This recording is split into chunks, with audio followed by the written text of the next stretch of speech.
to very honored Frater BT's Esoterinerd podcast. Episode 128. Philosophus Frustrations. In today's episode, Joseph Zabinski and I will be interviewing Scott from Tacoma, Washington, also known as Honored Frater MC. Thank you, MC Yogi. But first, transformation and footnotes. For those who are new to the Esoterinerd podcast, Transformations and Footnotes is the segment in which I read portions of Transformations by John Dan Reeb. Happens to be my father. While we listen to, for today, Tangerine Dream. Didn't see that coming, did you? This is Transformations, Chapter 7, Verse 3. You and I have been there.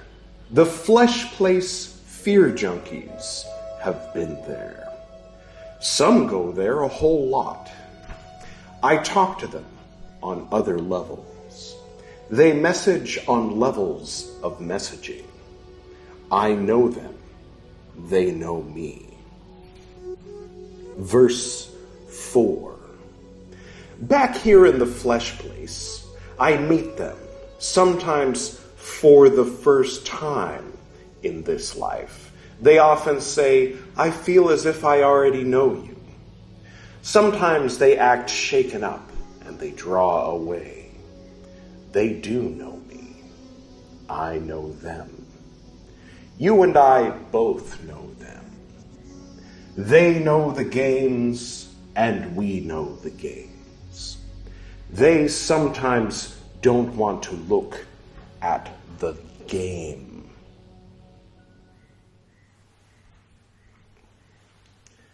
No footnotes for today. If you would like your own copy of Transformations by John Dan Reeb, I've made it as inexpensive as possible on Amazon. Just search for John Dan Reeb, JohnDanReib. And this is the first edition. The edition that you'll be getting will have a photograph of the Himalayas that I took when I was up there a few years ago. Well, before we get to the interview proper, let's check in with Joe Zabinski, see what he's been up to, shall we?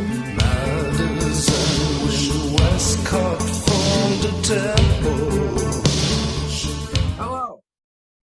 Greetings, Frater. Welcome back to the Esoterinerd podcast. Oh, thank you. How are you today? Good. It's another one of those things where I don't know exactly how long it's been. Oh, yeah. I don't know either.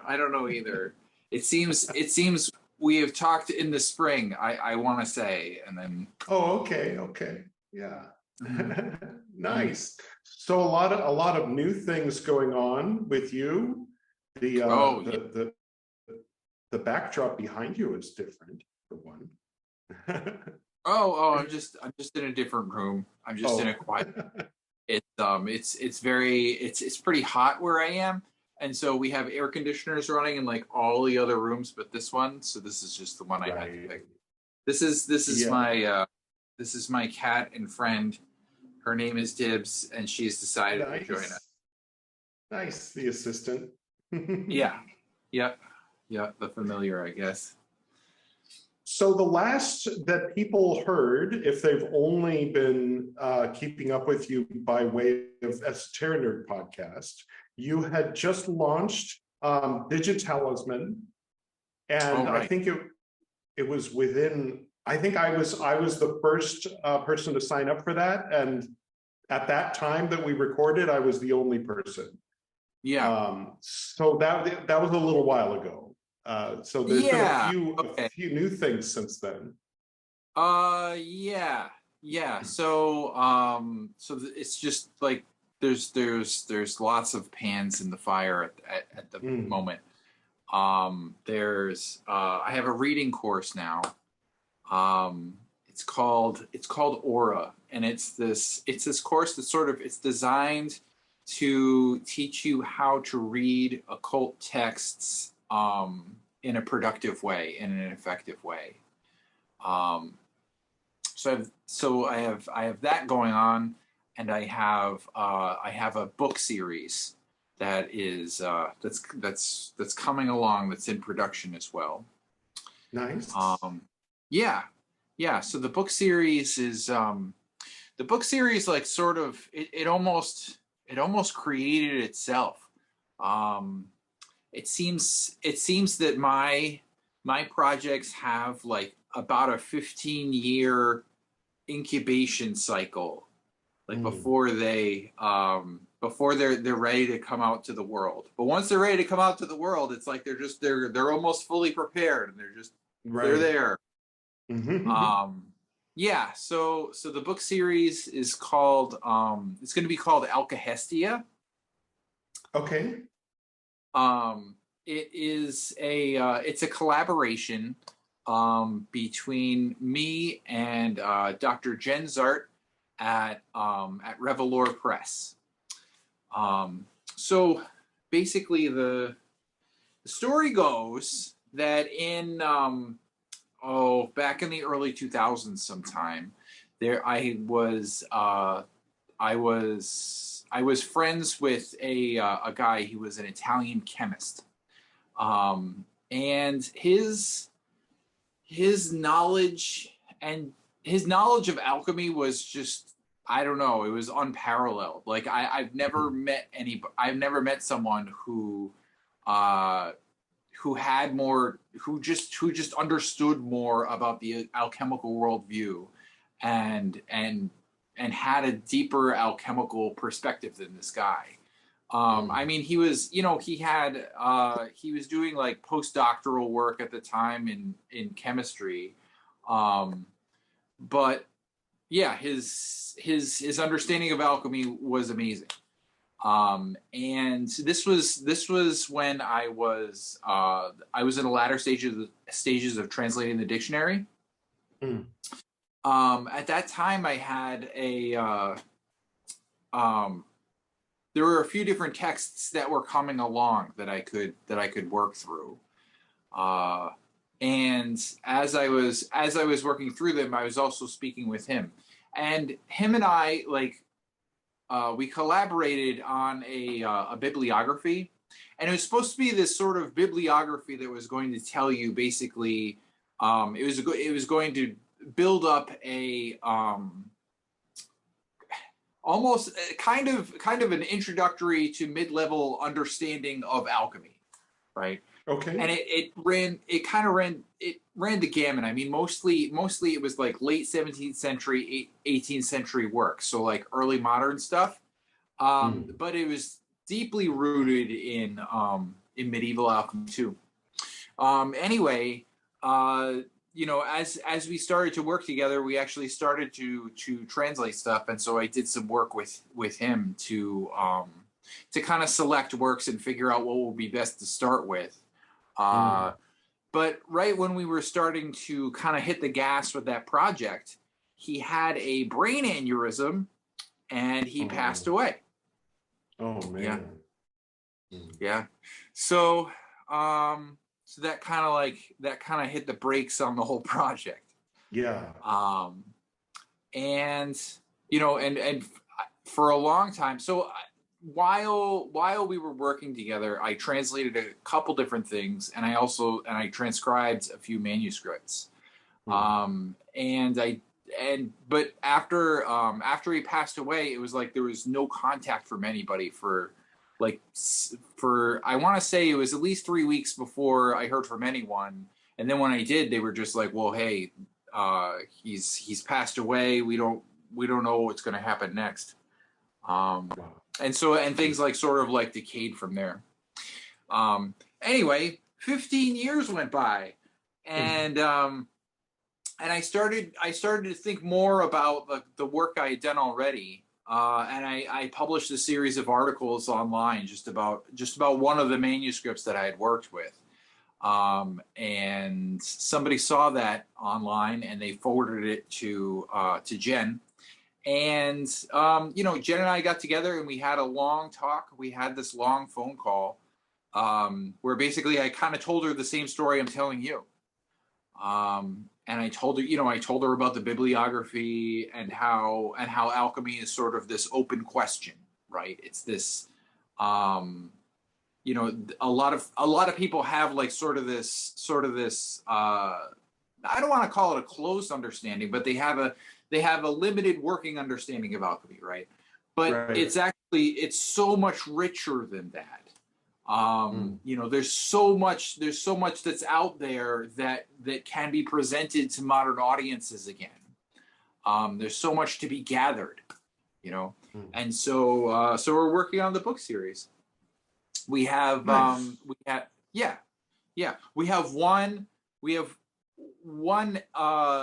I've basically completed a version of the new edition. And Jen is working through it now, and we have another one incubating. We're going to do 2 at a time because Jen likes twins, and so we're gonna produce 2 of them. So one of them is away, and then the other one is in the latter stages of. I'm editing it again for the Revelor Press version. Nice, that sounds great. And you've got an email. I've been getting emails from you. They're very interesting, very well thought out, very creative. You kind of go on a journey, go on a ride reading them at times. Now, for people who might be interested in being on an email forum by yours truly, can they write to you, or what's the best way to get it? The easiest way to get on the email list is just to send me a quick little email. I made a special email just for the email list. That email is joseph@dolios.media. Okay, I'll put that up on the screen for people. For the people who are listening to the audio only, though, can you spell that out? Sure. Joseph@dolios.media is JOSEPH at the little @ symbol, dolios.media. So DOLIOS media. Cool. Spelled like it sounds. Nice. Yeah. Other than that, how have you been? Yeah, you've been, without going into specifics, I remember you had indicated that you were feeling drawn back into a particular type of current or egrigore. So I've been doing a lot of that eventually coagulated into a lot of meditation on tarot. Out of all the things that we study, I felt drawn back to considering the tarot in a I'm going to call it in like a generative context. Okay.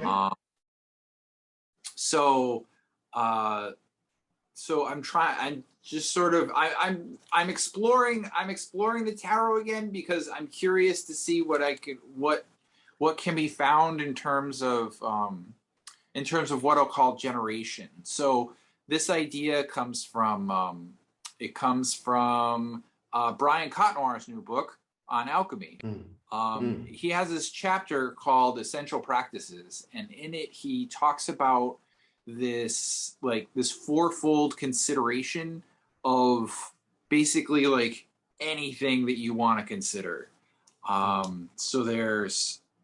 So if you're considering basically like any creative act that you perform, right? The first one is actions have results. In other words, what you're doing or what you're considering doing is going to have an effect. And so the first part of it is just considering the effects of your actions. What's going to happen in the future with your present action, right? Right. And then the next one is results have causes. So your present action was, there were a series of past actions that have collaborated to make this present action. And considering and understanding that context brings you to the present action in a more grounded way.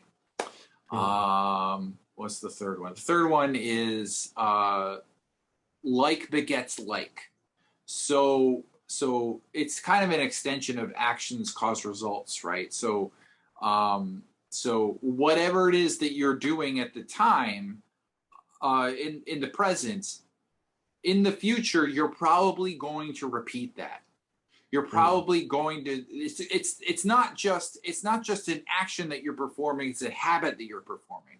Right. So whatever it is you're doing now, you're probably going to do more of it later, like this podcast. Yeah. Nice. I think that, for example, if I go a month without exercising, just as a hypothetical, and then I say, today I'm gonna exercise, and then I do it. Yeah. Well, there's definitely more of a chance that I'll do it tomorrow than there would have been if I hadn't done it today. But in that particular case, there's also a pretty good chance I won't do it tomorrow. But it's gone from like 0.001 to up to like a full 1% possibility. So yeah. Find those little bits of victory, where you can. So yeah, like begets like. And then I didn't want to exhaust myself before this podcast, so I'm putting it off till tomorrow. Just this once. Yeah, just this one time. It's just so like, it's like a tropical paradise, when people go on vacation. You recently went on vacation to a tropical paradise over there in Indonesia, right? Oh yeah. Yep. So we went to Bali last winter, and we're actually going to Hawaii in just like a couple weeks. Nice. Yeah. So I don't know what we have done to bring us all this paradise, but that's great. Yeah. No, but living here, it's too tempting. It's very tempting to just kind of get into that being on vacation. But like when you live here, then at a certain point, it's like, okay, all right, I was doing stuff, wasn't I? But it is very nice to just, especially this month, it rains more than 22 days in July. So and it's like stormy, pouring tropical rain. I'm in Goa for the people who are not already. Actually, I think the last episode I was in Delhi. I shifted to Goa, so that's actually news. Hi, everybody. I'm Edward, H Frater MC, and I'm in Goa now. South Goa, not North Goa, for people who know the difference. North Goa is where all the parties are, the trance stuff, and it's just very, very busy, and a lot of restaurants, a lot of fancy stuff. And down here in South Goa, it's kind of like, not so much. We're technically in a village. I have no Wi-Fi. My phone hotspot is on the far end of the balcony, so that I can have enough of a connection to do this recording. So this is the first interview, or the first like Zoom call that I'm doing for any podcast since we shifted here. So it's so far it's going well. Touch wood, as they say here. Knock on wood, as we say in the US. It's the little differences. Yeah. But I think I interrupted you at some point or derailed something you were saying. No, that's great. This is the I feel like the four thingamabobs and tarot and yes. Right. Yeah. The fourth is that ideas expand, right? So whatever your present action is, not only are you going to repeat a lot of the things that you're doing now, they're going to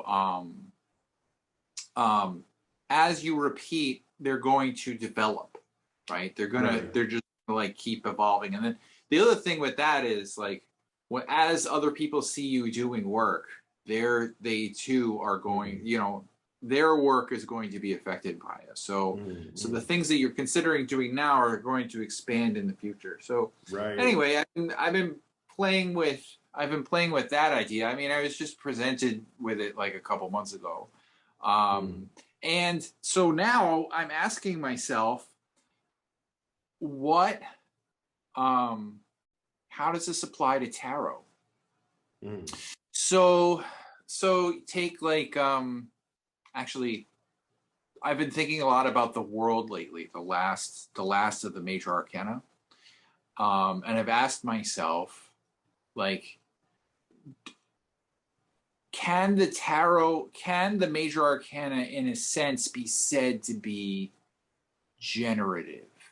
In other words, like, what parts of the Last Judgment are in the world? What parts of the sun are in the world? Like, are they growing from each other, or are they not? Right. So, like, like on the tree of life, you could kind of say that, you could say a lot of things. Like, you could say that for the world, for example, you could say that, well, it's sort of this, the world is a collaboration between Yesod and Malkut, right? Or you could say that the world comes out of Yesod and is reaching towards Malkut, and that's the action, So you could say that there's a Sephirotic action there. But Luna at the same acting time, through Saturn upon the sphere of the elements. What's that called? Where you? Right. Yeah. Olam Yesodot. Yeah. Is that what you were thinking? Oh, that there's in practicus, people learn to say, I forget what that's called. Influences, the influences on the paths or something like that, where you take the heaven of Messiah for the higher Sephira and say that acting through, and then you say the astrological or elemental correspondence of the path upon, and then say the heaven of Messiah for the next Sephira. So like Aleph would be, the primordial acting through air upon the sphere of the zodiac, which is like at that point, it's a little bit more grounded to consider the world card, of course. Right. Yeah.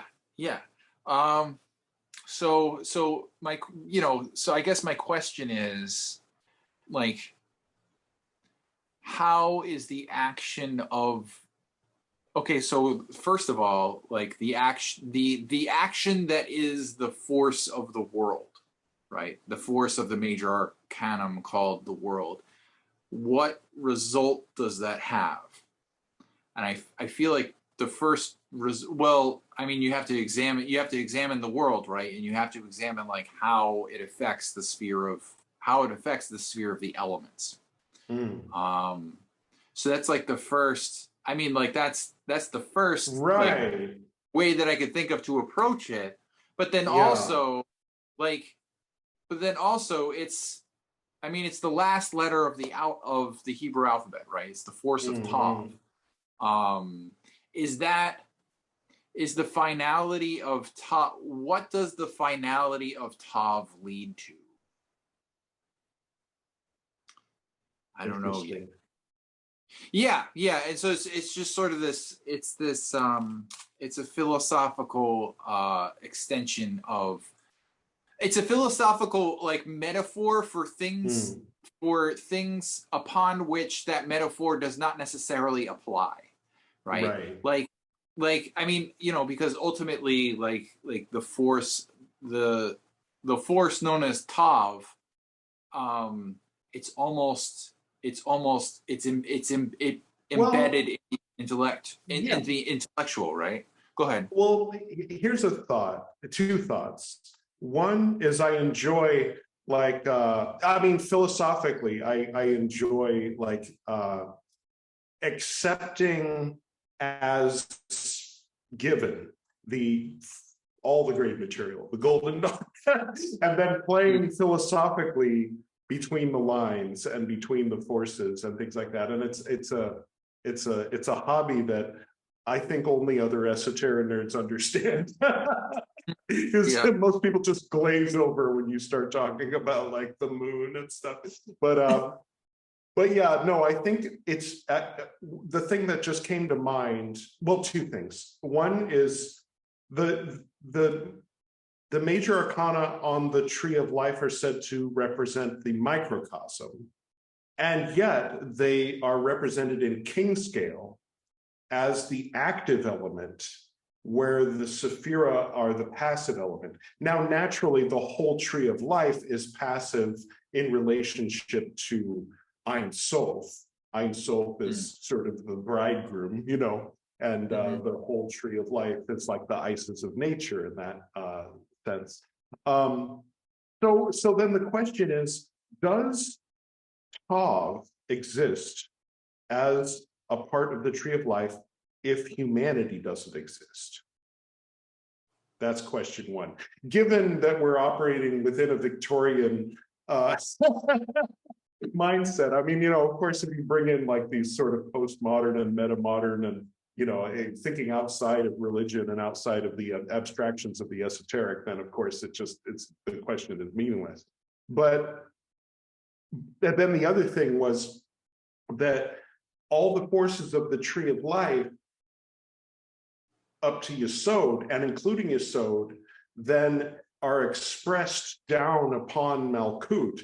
So if Malkut was just a rock, if it was just dust, if it was just chaotic dust, then the form of Gebura, Chesed, Tiferet, Keter, Yesod, Hod, Netzach, ends up imprinted upon at least that part of the universe, which is the surface of the earth, which actually is a very small part of the physical universe. But we can see statues and we can see histories and books and we can see railroads and things that are manifestations, as if by the scythe of Saturn himself, these sort of enforced manifestations of the whole Tree of Life made manifest in Malkut.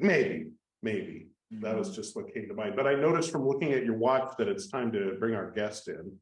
Oh, it is, yeah. Yeah. So I will send him the invite, and hopefully he's checking his email, and we can just talk until he arrives. And if he doesn't arrive in 5 minutes, then I'll write to him and say, hey, check your email.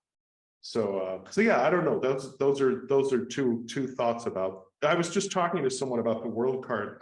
My friend asked me if the path between Yesod and Malkut was dialectic materialism, and I mean, first I Googled that, you know, full disclosure. No, okay. So basically, seeing what problems are presenting themselves and then adapting with a system that fits the circumstance. Basically, loosely, I think, is the definition there. But I told him what my response was, is that my understanding was that path is the astral plane, which would include dialectic materialism, but also like bukkake videos and everything else, you know. So but I don't know if my response was helpful. But yeah, that's kind of like the whole thing kind of funnels together and goes down the great one of the night of time hourglass into manifestation in Malkut, which I don't know. It was an interesting question. I'm still kind of pondering that one, but yeah, it's interesting how the world card or the universe card has been a theme this week.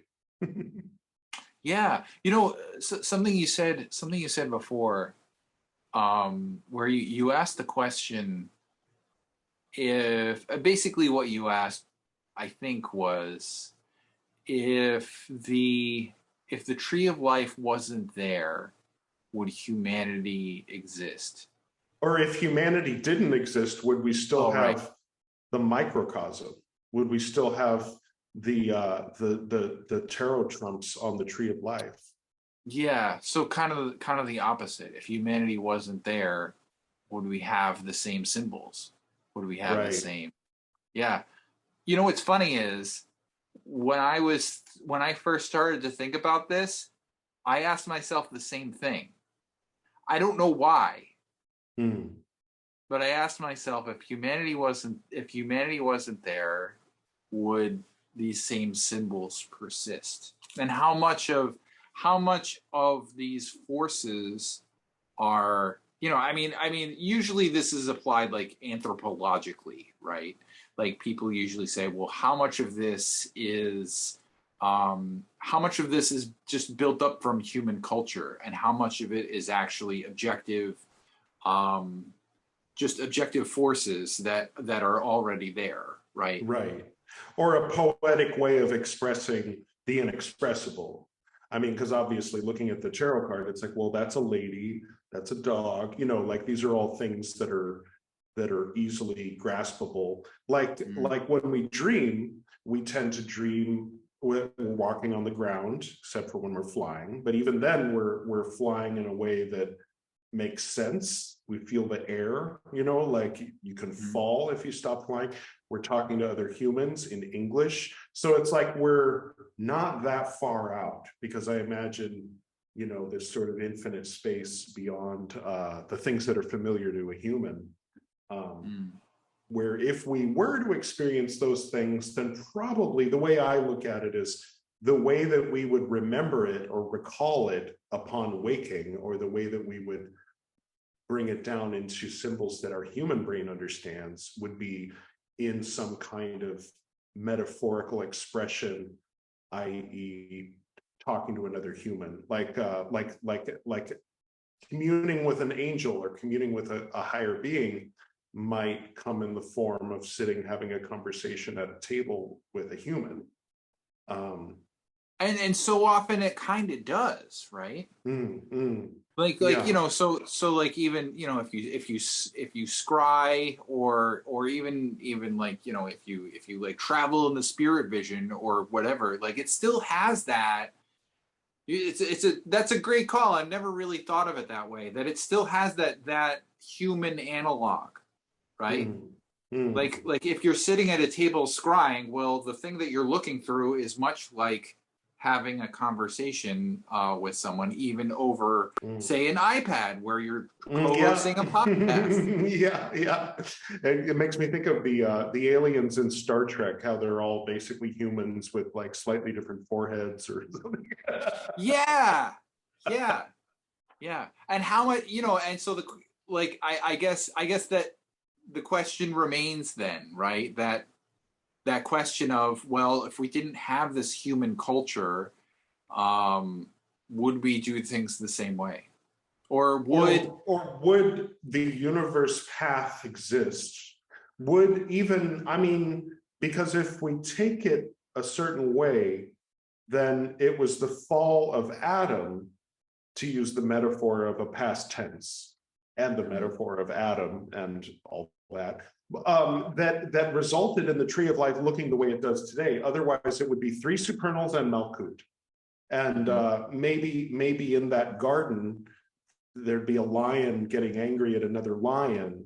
And from this sort of human-centric, again, Victorian, a little bit old-fashioned way of perceiving things, they might be exhibiting Martian tendencies, but not Giburic tendencies, because Gibura would be a more divine manifestation, of which Mars is but a reflection. But how can it be a reflection of something that doesn't exist? So I don't know. Comment below, everybody, if you if you have thoughts about any of this. I'll edit this part out, of course. do you ever edit it out?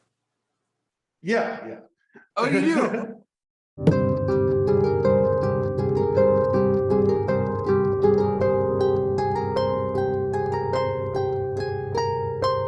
Hello, Are you Frater. here? Greetings. Yeah, Hey, there. Hey, greetings. welcome. I just Perfect. had my wife's laptop set up. I was trying to get in through there. Oh, yeah, yeah, it's But all yeah, good. yeah, it's my wife's office. Cool. Oh, cool, cool. Welcome. This is our brother Joe Zabinski. Hello. Hi, nice to meet you. Nice I've to meet seen you. your name on different podcasts over the past couple of days. I've listened over some more, listened back to the Oh, you have? Nice. You've investigated me. Oh, just listening. Yeah, just listening. Yeah, sounds good. Thank you. Yeah. Very cool. Sure. So you're up in Washington State. Yeah, I'm in Tacoma. Right here, we're still kind of getting a slow start to get back with the Golden Dawn stuff going again. Nice. Yeah, I had a couple experiences with it briefly before going online. I thought maybe an organization type of situation that was closer to me. And yeah, there's an area over the Narrows Bridge that I went over to and had an interview there and got going over there. Yeah.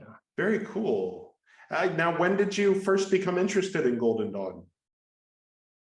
Well, gosh, let's see. So first I got sober in 2008 after some high strangeness out there growing up. I was 25. Then over some years, one thing I've read is I got to thinking like, what was that all about? I tried to get some answers, right? So then I had some history in masonry from my grandpa and great uncle and my dad. So I wasn't raised around it, so I went to that first, sort of on that quest kind of idea. Went to join there in 2012 here in Tacoma. Went after the degree work pretty fast. I just sort of tried to hit the ground running because I was kind of had the attitude like, well, you never know what the future holds. So I'm going to try to hurry up and get to work on this. So I got the third degree 2.5 months later, and then I was kind of like, oh, okay. So that was it. Cool. It's like something's here. What is it? So I just hung around on the sidelines for a year. Eventually I started, not to be like a long story about it. Eventually I got more involved and got into memory work. I thought, I'll be an officer. I'll go through the line, see what going for the gnosis idea, right? Right. And that was when starting out feeling kind of like an outsider a little bit. I'm a double Aquarius, so it's kind of like outsider but still wants the group kind of idea. Right. Still enjoys that. And so I was getting good responses. People were like, oh yeah, good job. I was cool. I ran with it and then went through the chairs from junior deacon, master of the lodge in 2018. Well, before that, it was eventually from reading occult stuff, I was like, Golden Dawn seems like a good congruent type of idea there. And it seems like one thing I've heard is the energies mesh well with our own system, as a person. Right. With masonry. Yeah. So yeah, that was it. One thing is I went on Google and the beginning of 2018, and the first thing that popped up was a link. There was one on Facebook, and then I was reading the sort of writings about it, and it was kind of a circular, the mind virus, right? Escape from this, and are you being manipulated by the media? I was like, oh, that's kind of weird. And it's like it's coming off like an infomercial kind of, but then eventually I did join that. I got the material, and then I kept getting weird vibes about it, and that was the group at Pahrump down there, and the thing. I was like, this doesn't feel right. Okay. Yeah, I got the material, but what that did is I learned the rituals that were given to the neophyte, including the larger form, the more involved form of the BRH, right? That usually isn't given in other groups. So I had this background. I was like, with the analysis of the keyword. Yeah, exactly. That's right. Right. Yeah, Okay. Yeah. So I was doing that and having some experiences with it, but I was like, yeah, this the material that was being put out on the videos on the Facebook page, it wasn't really into. There was an agenda involved with it, Right. even though Yeah. they were teaching too. So Yeah. I Those left hooks are that. a little odd. Mhm. Yeah. Um, so that was then. I haven't really revisited that from there. Then Mm. I met someone who introduced me to people in North Seattle, like 10 miles north of UW over there. And that was awesome. That was a great experience. Nice people. But at the same time, I was like an organization close to home. So Right. so that was the beginning of 2019. I went over to meet him and have the interview thing. He had my chart, and talked over the chart with me. And I was just kind of hit the ground running from there and did the same approach as I approached the masonry degrees. I got the books were from 2012, and Mm. I read it, looked at the back. It was very plan and execute, right? Mm. Mm. I looked at the back requirements. So I had read the book, and then this is what I would tell people as a mentor back when in 2020 when I was doing that. Well, I read it. I looked at the requirements. I got a notebook. I wrote things down in my own handwriting, and then Mm. I memorized from that as I was driving. I learned the correspondence. And so, okay, if I'm ready, let's go try to test, If I don't, just come back, try again later. Right. And so I cruised through pretty quick on that. And it was using, admittedly, it was pretty minimal, right? Mm. I have to admit there might have been some missing parts, right? But by the requirements, it was good. So I went to turns the lights off. We had just became a temple right when I was showing up. Yeah, we just fired up again. Because the situation, there was some interest in people showing up, and it, I don't know if it was a little premature, but for whatever reason, it kind of had dissipated a little bit. The people that were showing up for practices to put on 0 equals Mm. 0 was it was kind of like dwindling away. And then for various other reasons, it was time to go back to being the sanctuary, right? Just turn the lights off to a degree. Right. And at that time, so this there's previous history, of course, before I joined, right? With that part Yeah. that There always came out of the is. same lineage, right? Yeah.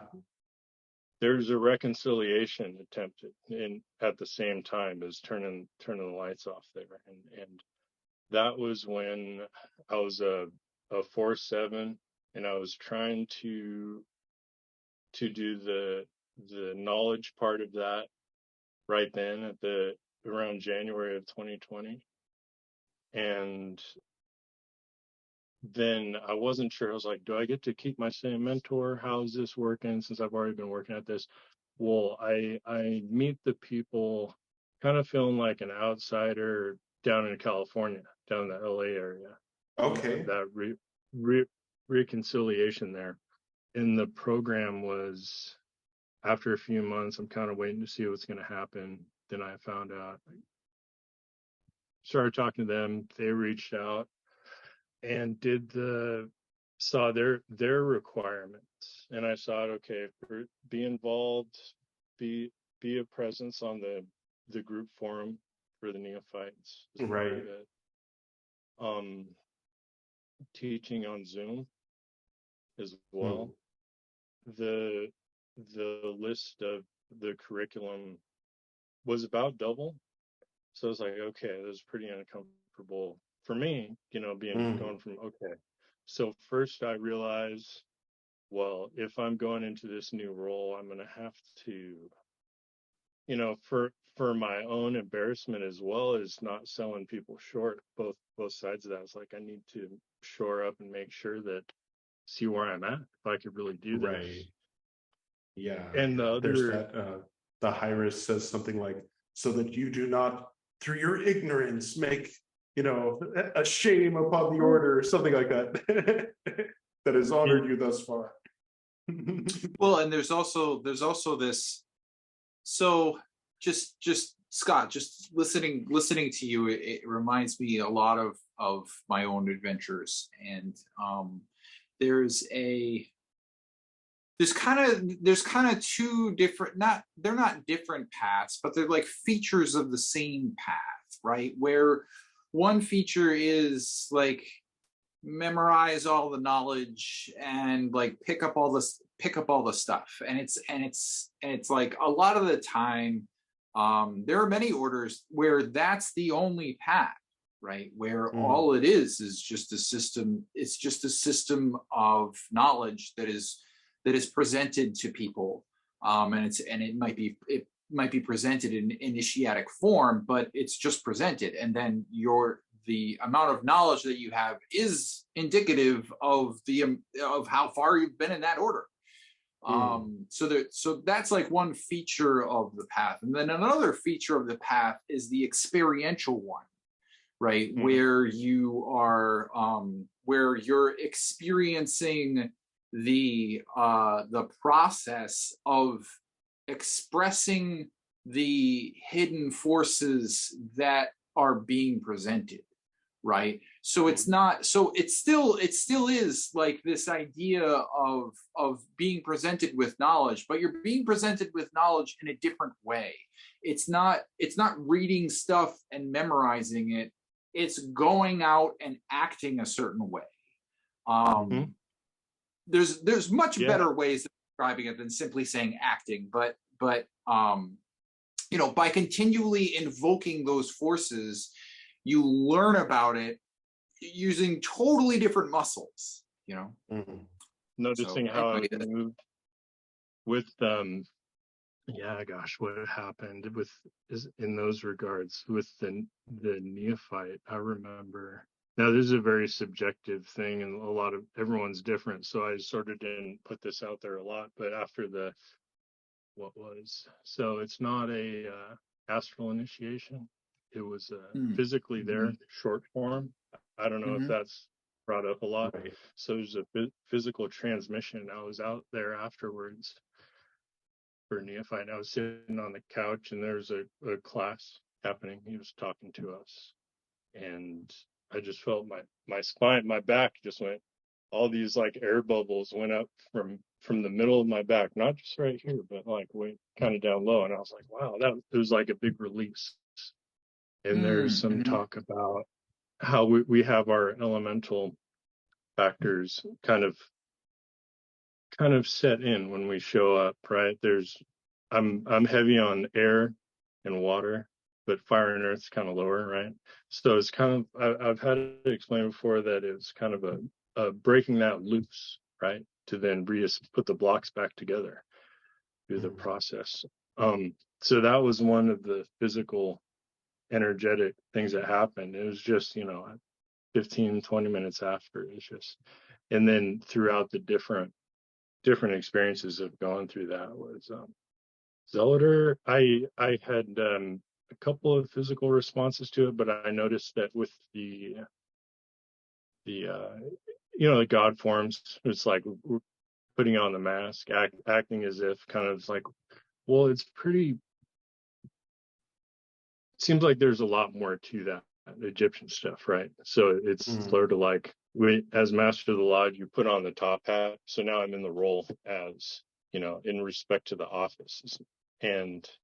But I would notice something about with Zealotr, how I moved is very plan and execute. I had more of a pivot when I walked, and I was very, the militant focused kind of feeling.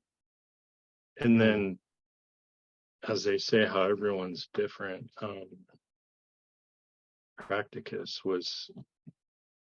Theoricus was pretty heady, of course,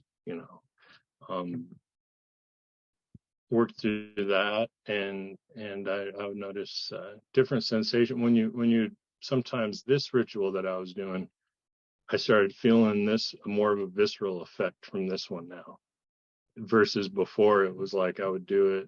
What's really happening here? Am I visualizing good enough? It's like that. Right. Practicus the practicus, I felt really great and comfortable when I was doing that. At that time, I remember it was cozy feeling. And at times there was a silence that was peaceful instead of a room charge where it's like ears ringing kind of thing. It was just like, really peaceful. And then, wow, that's a great way of describing elemental air. I really like that. And a part of it seemed like I was going through some of the alchemy approaching when I had maybe learned some from this, and when I was coming up to the 4-7 part, it seemed like some of that kind of alchemy was happening beforehand going into it. And so there's the question of the higher self, higher genius guiding our initiation, and then the facilitator thing. So that's a question. I mean, this is sort of like, just I guess thinking about it and speculating on it. Yeah. So Well, it's interesting too how in practicus you go through fiery paths to get to a watery place, and then in Philosophus you go through watery paths to get to a fiery place.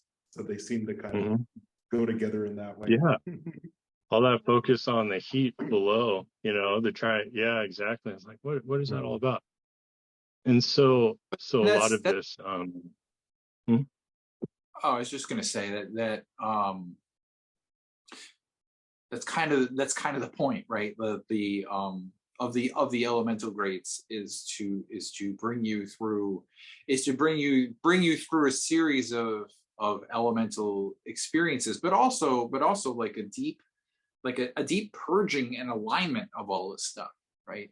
And so like the different, I mean, what you're talking about is like exactly, I feel like it's exactly what the experience should be, right? Where you get past the point of like what the initiation is supposed to be, like what it is officially presented as, and you start to get to like living it day in and day out. And when you do that, that's when the alignment really happens, Yeah, and I agree with that. Also, being in what that makes me think of is the 12-step program and being sober.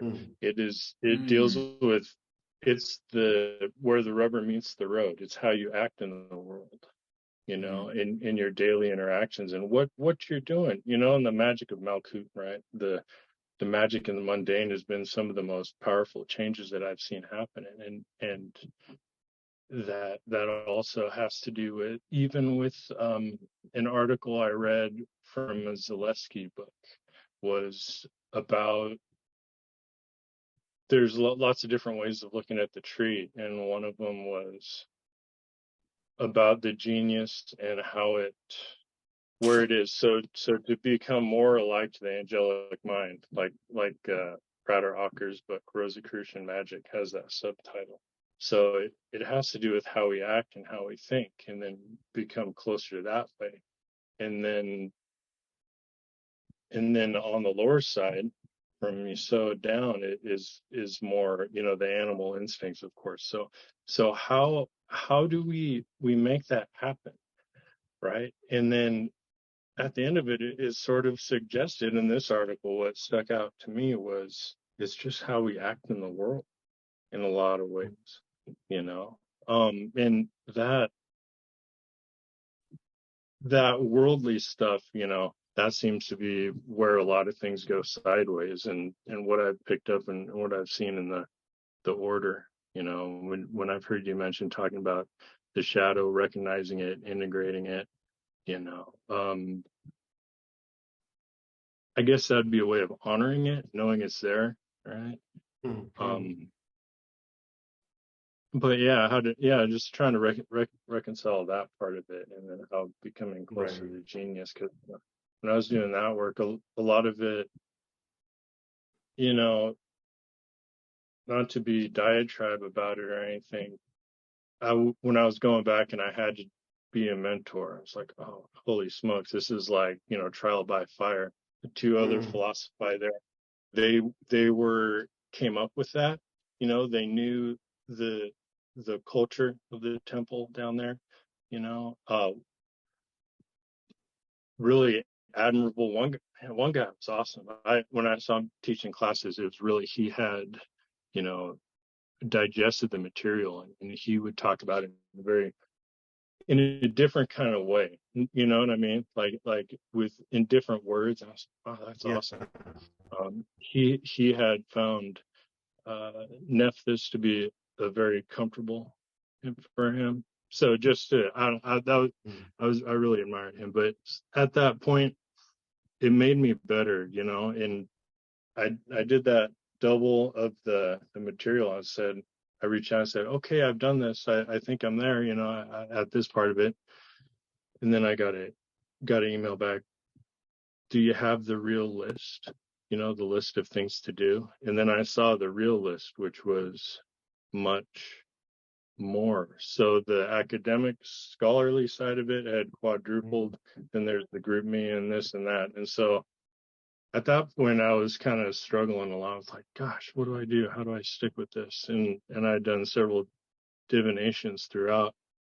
What do I do? And then one of them, I was like,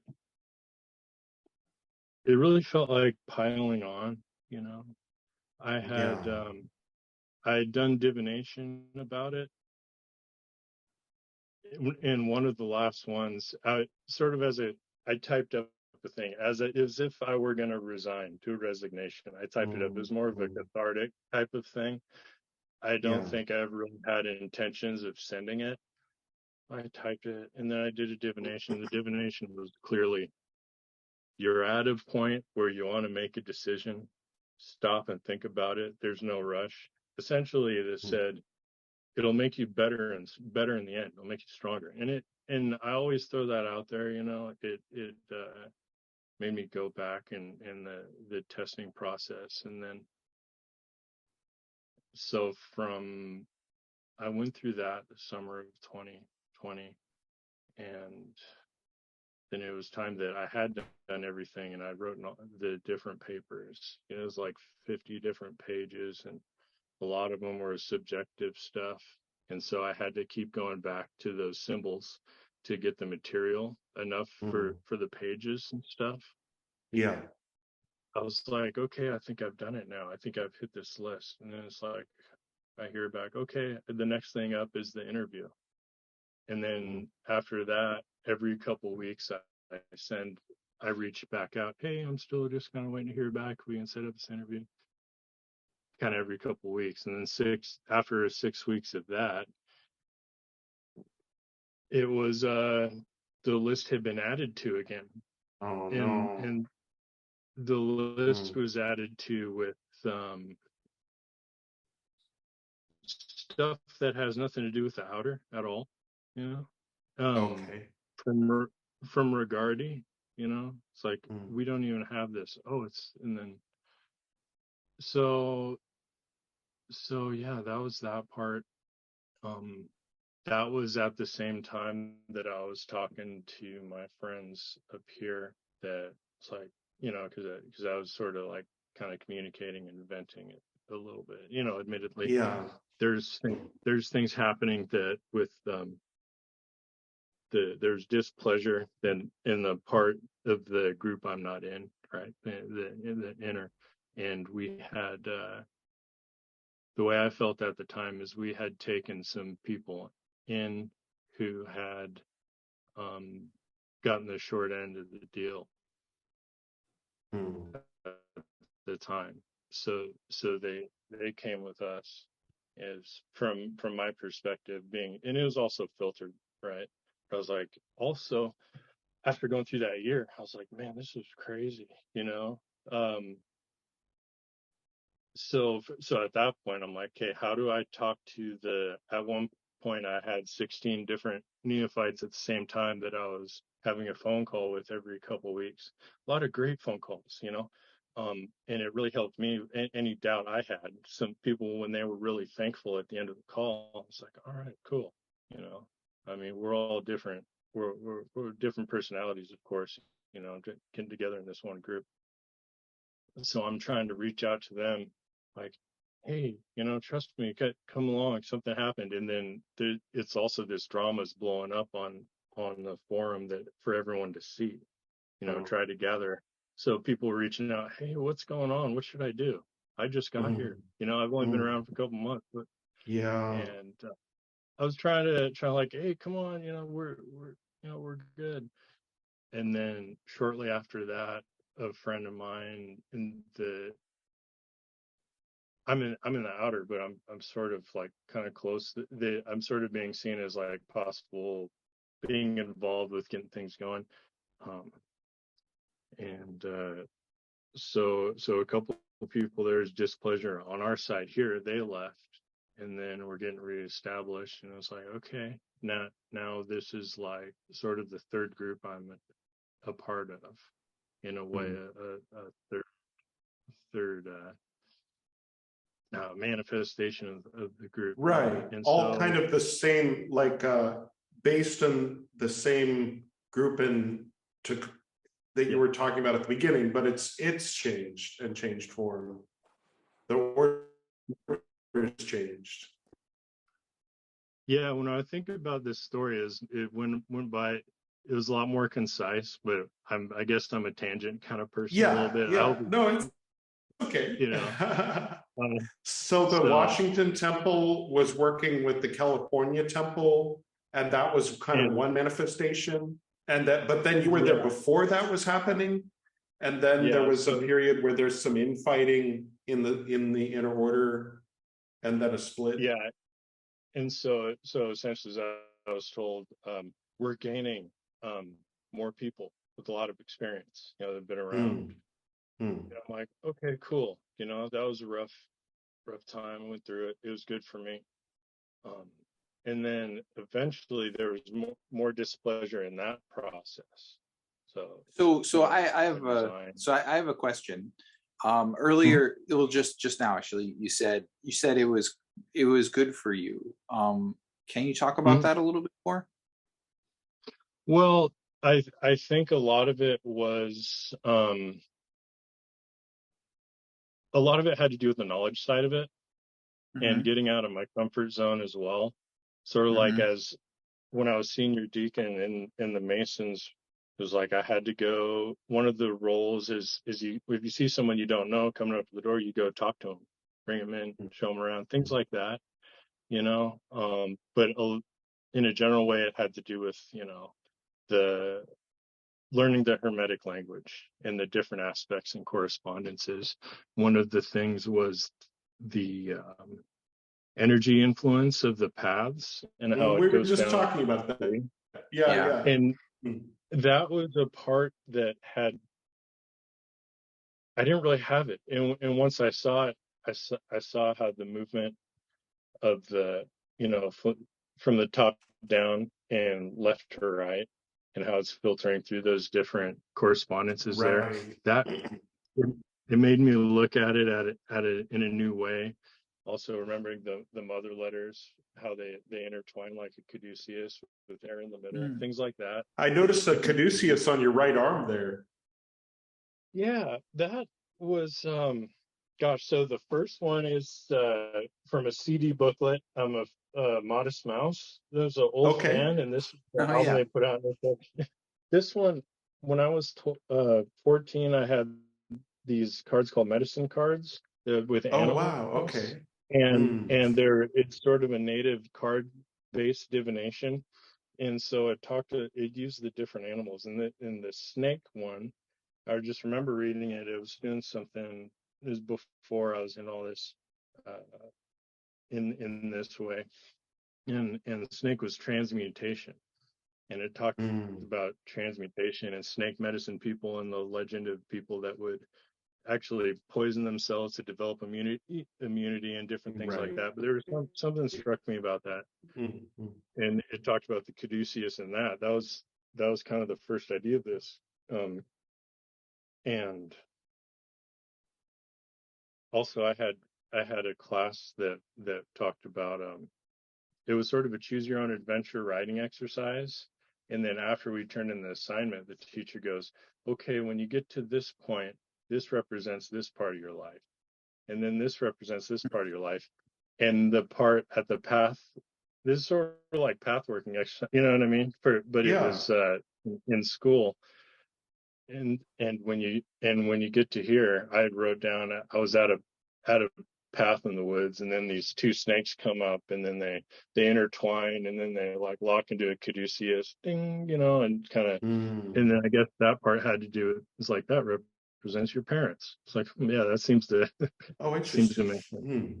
Yeah, just, you know, the coming together symbol like that. Yeah. But yeah, and then there's lots of. I interrupted though. Yeah.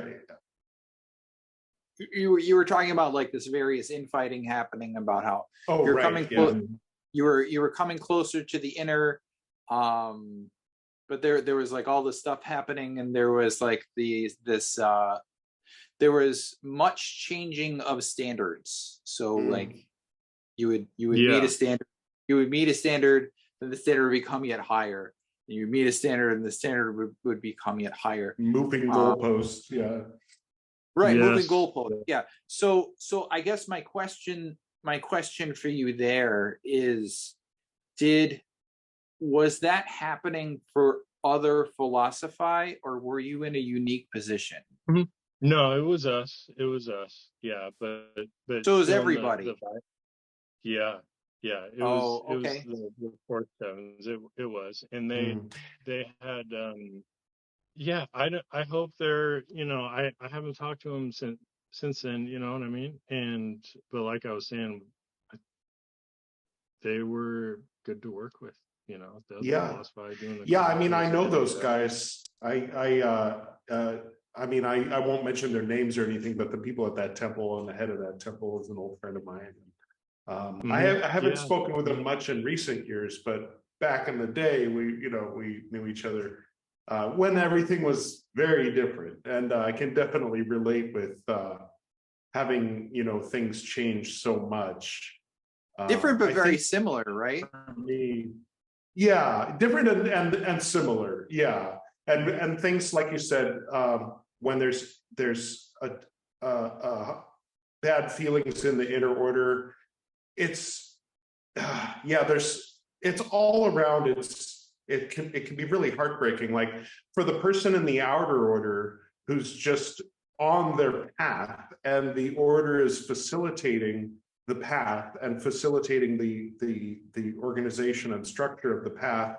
But then the order is shifting. The order itself is going through its own alchemy, and and the people within it, and especially in positions of authority, and things breaking up. And I think Joe and I have both been through a lot of that, and over the years, going through too much of it, so much of it.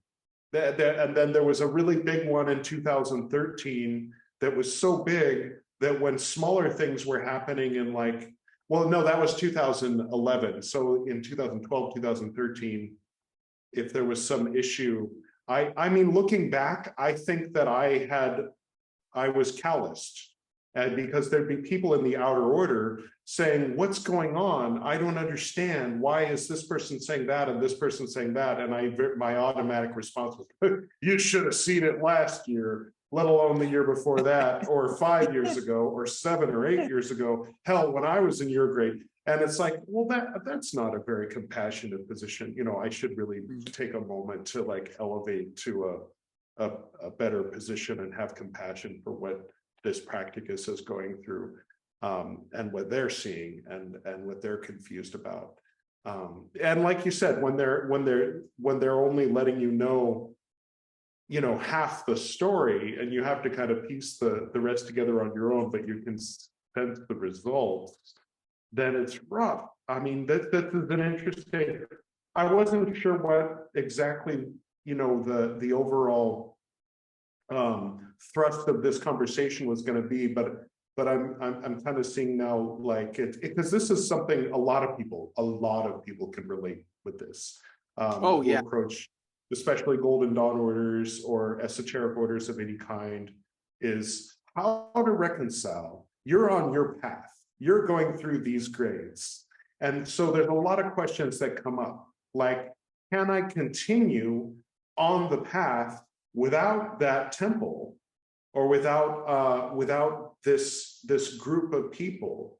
That's a question. Another question is, can I remain healthy and continue upon my path in the group?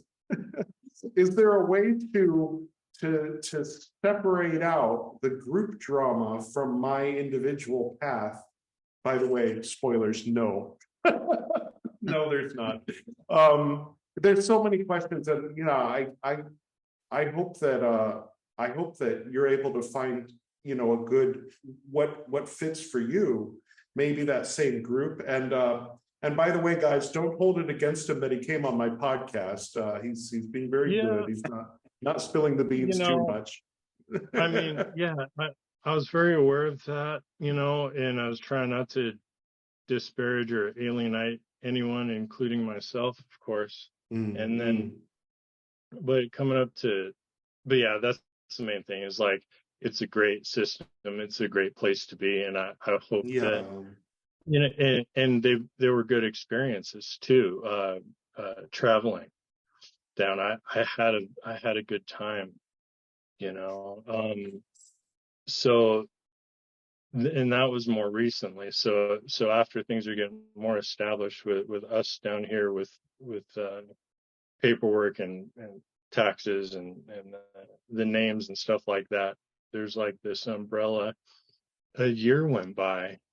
I was like, wait a second, what's going on? I'm continuing doing my thing, you know, and listening to actually Magic Without Fears, the podcast really brought up a lot for me, because I had been listening to a lot of podcasts. Like, I know, I was like, oh gosh, I got to reach out. And so it was kind of like this harbinger situation where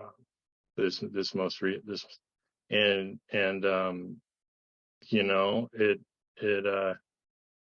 be great to have a place to be a part of, to come and learn this system and things like that. So, you know, yeah, aside from that, so that relationship didn't keep going, you know.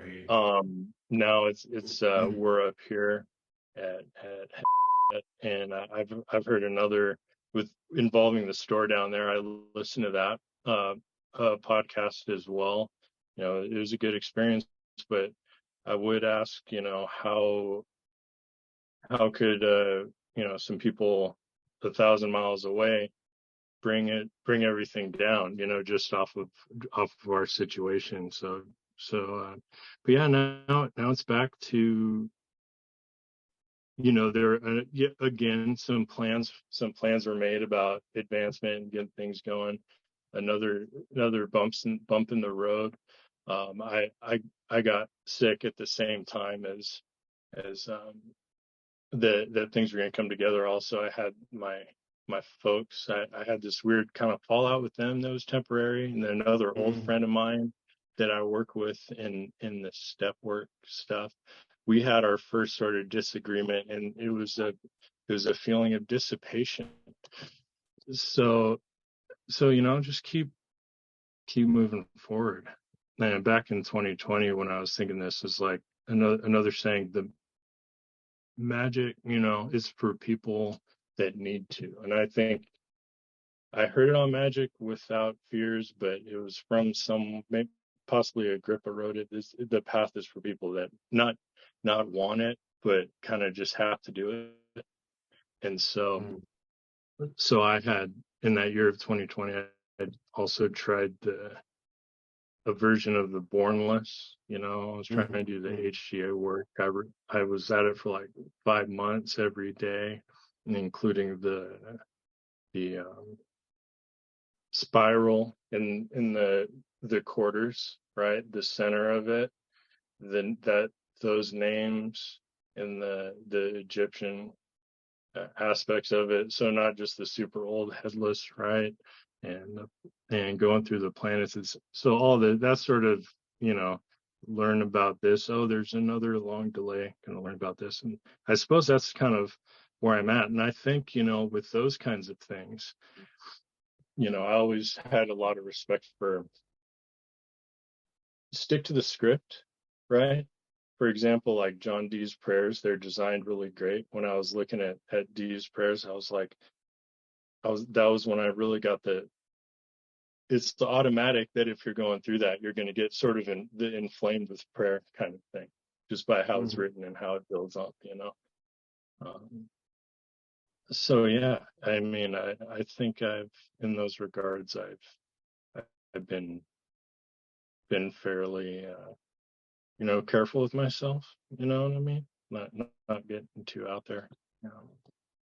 Yeah, I guess in a way, like you were describing, moving through the Masonic grades very quickly, and but these recent years have kind of like forced a situation where you have to kind of move slowly. But I mean, Philosophus is a good grade to take a pause. I mean, I think if you're gonna, I mean, like they say, the minimum for Philosophus, I think, is 7 months, right?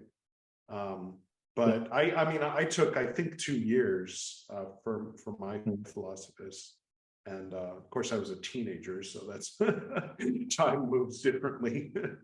But yeah, gosh. And there is that whole tower card thing. So having the order turn upside down and inside out and reinvent itself. Good timing.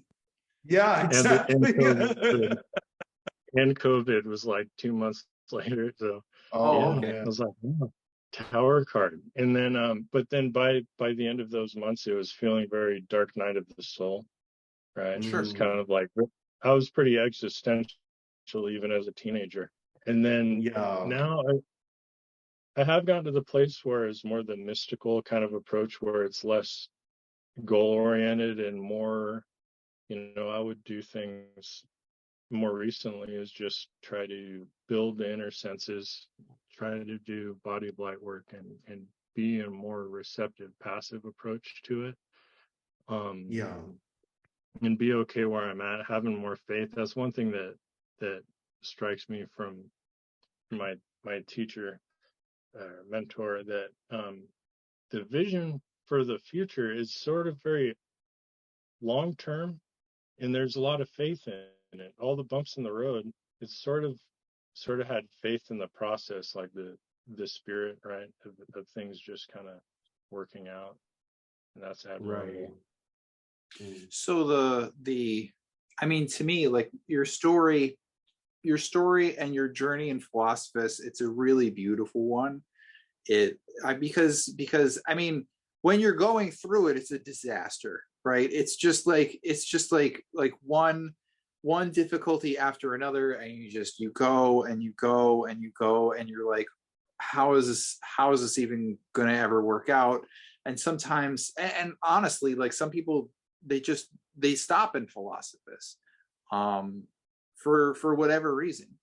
And that's an okay thing to do, because I mean, the thing is that you don't, in my opinion, so this is just my opinion, but in my opinion, once you're in Philosophus, you don't really stop being in Philosophus, right? Like with every initiatory grade, like you're just sort of carrying that current forward, right?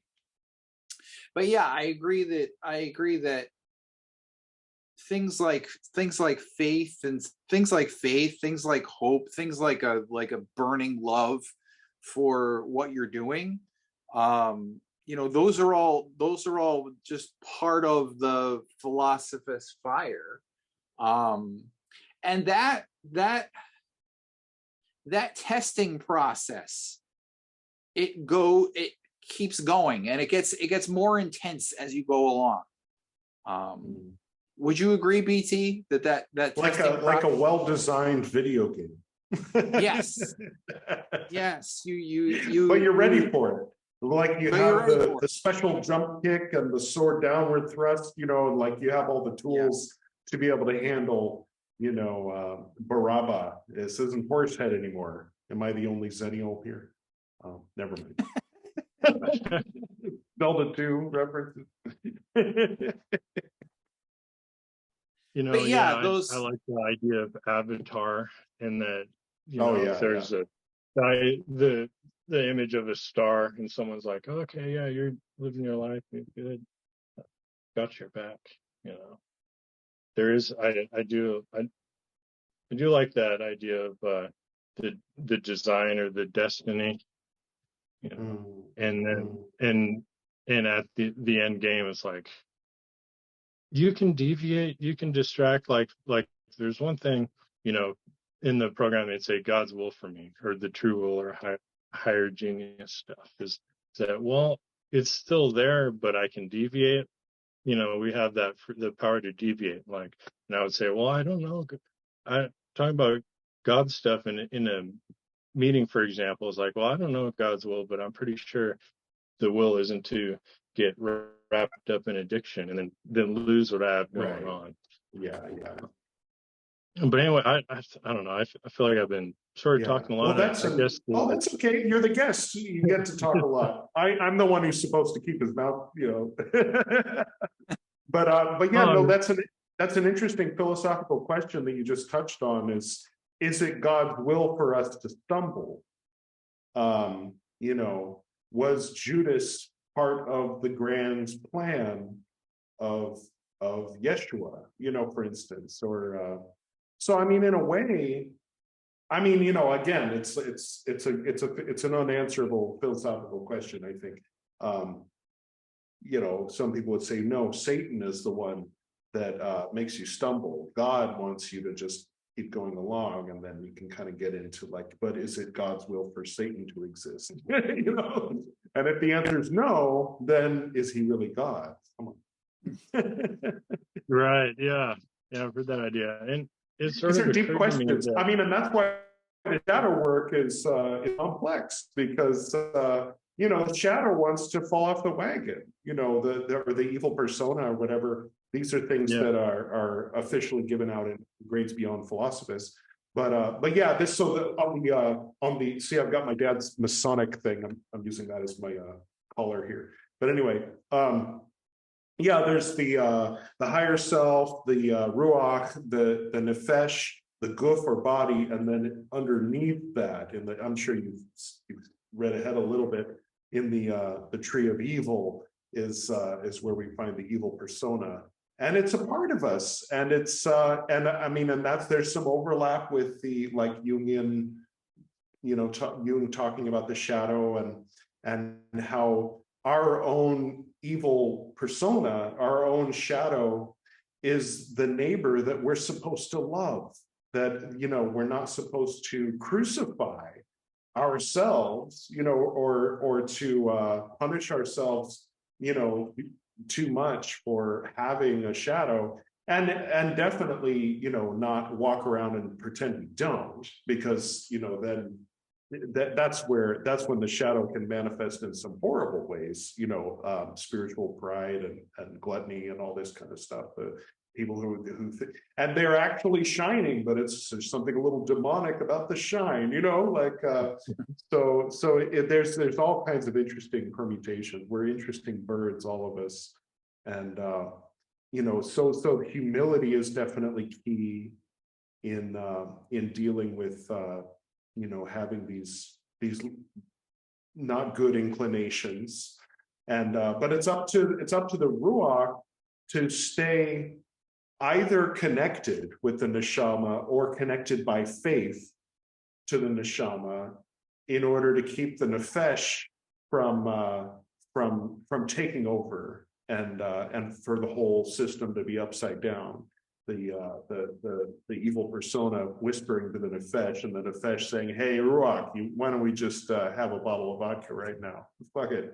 And then if the ruach isn't actively either with faith or with real connection jacked into the neshama, then the ruach will be in a weakened state and might give in.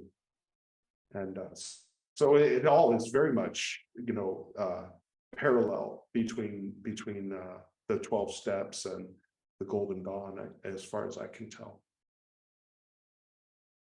I think so too. I was just thinking about as well how it would work bit by bit. Like if I'm gonna quit smoking, like, hey, today's the last day, and then the next couple of hours later into the day, someone's like, hey, you need one? You know, you want one? And then it's like, yeah, in trying to differentiate the inner voice and having discernment about what that is all about. And there's some things that occasionally I'd hear a little phrase and it's like, hey, okay, that feels like a good thing. It feels like advice looking out for me. Also, it might be something really odd, like, what is that? What I just heard, what does that mean? And then it could be years later where it just sticks around and it sort of makes sense about my life, like as an overarching kind of idea. Yeah. But the inner critic that I have, I try to not engage with the inner critic, and have that kind of internal argument stuff happening. Right. Yeah, especially when it comes to, it's funny, it's like you don't want to have an inner critic when it comes to dealing with other people. And then even more you kind of don't want to have an inner critic when it comes to order people, because for everyone involved it's usually an education, right? So like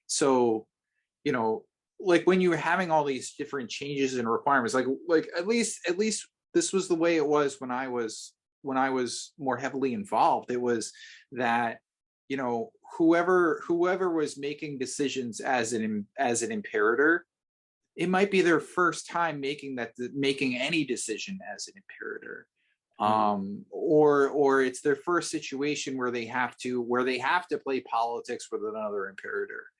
And the same goes for like the rest of the inner order. I mean, it's like a lot of the time this is the first time, you could be dealing with new adepts, you could be dealing with adepts that are new to a situation, right? Like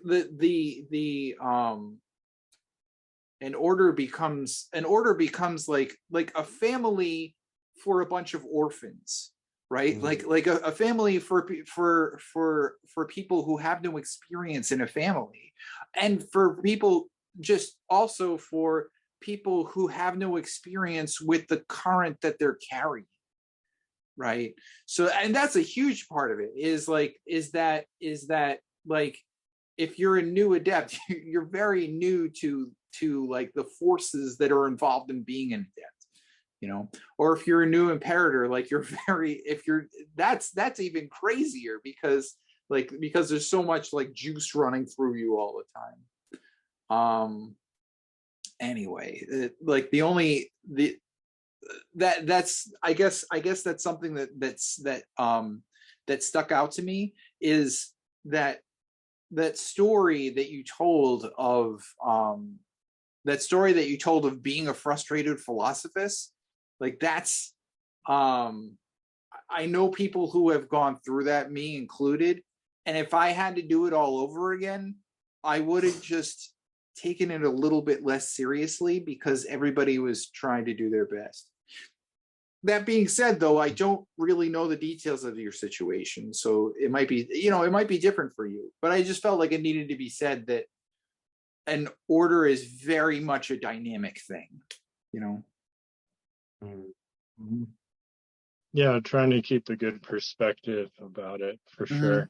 And where it was at the time, being having that goal-oriented approach, and then having that turned upside down at the same moment, it's really something to work with. And how I felt about that, and then I'd get the existential all or nothing kind of thinking about it going into it. Yeah, that's very true, and certainly we're all have our personalities, but yeah, thank you. I don't know, I hope I did all right with like not saying too much or saying that. What happened was I introduced myself to you on social media said, hey, by the way, Mm-hmm. you know, because I've listened and I know you're, you know different people, and there's different degrees of separation there, and Right. so, oh, by the way, hey, I'm Scott, and I've had this going on in the story, and I'm like, I don't have any motives with this, and then Mm. there was the mentioning of the podcast, and I was like, oh gosh, what should I do? And then I was like, maybe now's not the time for that. But I heard the next day I was thinking about it, and the impression I got was just tell the truth, you know. So having a little trust in myself, and even this Yeah. morning that like I'd be able to talk about this stuff and not, you know what I mean. Wouldn't want to disparage the group, and hopefully that, you know, whatever hat I'm wearing is you know, appropriate. I just would like to have this going, and it seems to me there's some gosh, what inertia, that in the work, there's energy to keep going with it, right? So even with frustrations, it's like the current to keep it keeps going along, even with Yeah. the bump in the road, you Mm. know. um Mm-hmm. so yeah, So, I'm here. Mhm. um, what is it? Where do you want to go next? um well, I'm looking forward to having the temporal work going again, you Mm-hmm. know, Mm-hmm. and Mm. sticking with it, and yeah, and even though with the story thing, but yeah, that's the idea of it. That's what I'm here and available for, you know, to stick with the work. Yeah. Cool. Wow. Is currently like an active temple again, or is it still more like a sanctuary? It's about in between, about Okay. starting up again. I would say, yeah, probably a sanctuary, you know, and everything is sort of like the stage is set. There's a couple of things going on, you know, and best of, Nice. you know, yeah. And there are people that have been around longer than me by a lot that are here and seem to be interested, you know. Just some semantic stuff. And before, you know, with all the ups and downs, I feel a responsibility that should this kind of stuff happen to come up in conversation with someone I know who might be interested in it, I want there to be a good environment to bring them to. I wouldn't want them Yeah. to, yeah, I wouldn't want it to be premature, you know, to Yeah. get involved in it. So, but yeah, yeah, and so that was another part about this conversation and coming on. But all I could do is tell the background of what happened, and hopefully, you know, yeah, again, yeah, I wouldn't want to undermine anything like that. But hey, you know, I just I really appreciate it. I was kind of like, I was shocked about it, and I was like, you know, it makes sense. It doesn't, and also along with different podcasts I've heard with people along the way, you know, having someone who was a Theorcus, or someone who had been a portal and done all the different officer roles, you know, for the outer, and being around for more years than that, I was like, it does make sense. Yeah. Yeah. You absorb a lot of things that you don't even realize you're absorbing until you are teaching somebody who's a correspondence member. You know, like for example, the officers' lawmans and things like that you don't even have to really think about. And but then when you're talking to somebody who's maybe a practicus, but they've never been near a physical temple, then they might be surprised that the highest symbol is, you know, a triangle in a circle or something like that. You're really Mm-hmm. you, oh, you know, that's pretty basic, but all right, you know. But it's just because you're at the temple, you know, and that kind of thing. Oh yeah, I definitely had that experience. Was like that wasn't really, I didn't have that experience through this. Yeah. Mm.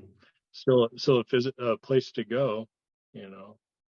But as far as the arrangement and the rubrics of it, and Yeah, the floor work, I mean, I like that. I like the floor work stuff, you know. As far as like for masonry, doing ritual work was very much, you know, it's okay if you forget or if you make a mistake, if it's a memory work kind of a thing. It's about making the candidate feel comfortable in a way, right. you know, Yeah. because if an officer's you know, then it's kind of it's a distraction. Yeah, the neophyte's an interesting kind of thing where the hegemon's job maybe a little bit is to make the candidate feel comfortable, but nobody else has that. The hierarch's putting his sword on the neck and the hierophant demanding that you kneel and all this. They're not thinking, gosh, I hope they're comfortable. Oh, Yeah. but the hegemon with a soft hand, like, it's okay, this way. You know. Yeah, about 9 months ago, I was in the position where it's like, okay, if this is coming around the corner, I really have to, and I haven't had that side of it as much, the temple environment, you know, that's really rolling, you know. It's kind of just starting out. It didn't really happen. So I worked on learning the hierarchy and the characters. I learned the script over some time and got through it. Yeah, I'd have to brush up on that, but it really had a lot to do with, you know, being able to fill the shoes, kind of an idea. Like if I was doing that, yeah, trying to get that side of it for sure. Nice. Well, gosh, I hope that you know, I mean, like I said, I think the foundation is good up there. And just to play it safe, because I mean, I don't know how I'm gonna just bleep out the specific name of their temple whenever we say it. I'll be just because I don't want them to. What do you think? Do they have a website? And yeah, just that one thing I'll bleep out. But those guys are good. I mean, as far as I know, they're good people, and they've been at it for, like you said, a long time. They've been practicing a long time, especially the imperator, and and so I think that, you know, regardless of whatever bumps in the road they're experiencing as a temple, that'd be an okay, you know, a good place as far as Golden Dawn temples go, a good place to call home and to help build. And I mean, they're all going to be watching this. Hi, everybody. You know, so they'll get to hear what you're saying beyond, you know, beyond just getting an email like, who is that again? Oh, okay. You know, now they'll see, oh, right. Oh, he feels this way. Okay. You know, and that'll help clarify your position for them. And hopefully that'll be a positive thing. And I hope that that you can help them build an active temple up there, if that's your will, if that's what you want. And you know, I wish you and I'm that temple excited. the best. Yeah, I'm excited for it, and I appreciate it. And at first, when I started, I just said the regional area, you know, so Tacoma and Narrows Bridge. You know, we went out, you know, kept driving across it, you know. Yeah. So I was trying to do my best with this, and again, like it was sure, it was difficult with the curriculum, you know what I mean, and my trajectory ideas, but I did have some good encouragement that really helped along the way. You know, when I was there in the newer months, I got some positive feedback, and that really helped a lot. You know, for me, you know, and I think about things like tone of voice. I'm not that good with the. Yeah, I don't know. I just like I try to avoid reeling backwards on that. You know what I mean? how people show up in the world in their natal charts. There's Saturn and Pluto in the 12th house kind of thing. So yeah, I mean, if you have good energy, then tone of voice just kind of naturally follows. And every once in a while, someone will have a knee-jerk reaction to green plaid, or something like that, and they'll say, that green plaid reminds me of my abusive, this or that. But I mean, at a certain point, it's like, okay, I'm sorry, I'm gonna keep wearing green plaid, but so I mean, yeah, tone of voice is just an expression of the vibe inside. I don't know if what I'm saying is coming across, but yeah. That's definitely a part of the, gosh, getting by day to day. You know what I mean? It's almost that when I'm working out with the mental, trying to think about not doing the all or nothing thinking, and in my own life, day to day. This happened at work because I had this weird interaction. Maybe behind the scenes, all this stuff is happening behind. Trying to get in that mental cycle and trying to bring it back to basics like that, the psychologically, and just pause in those situations. But again, I've had some indications that it's okay, just tell the truth, and that I might even be, I could do this okay without undermining, what I mean? So thank you. I really appreciate it. Yeah, absolutely. Anything you want to say before we wrap up, or any questions well, for us?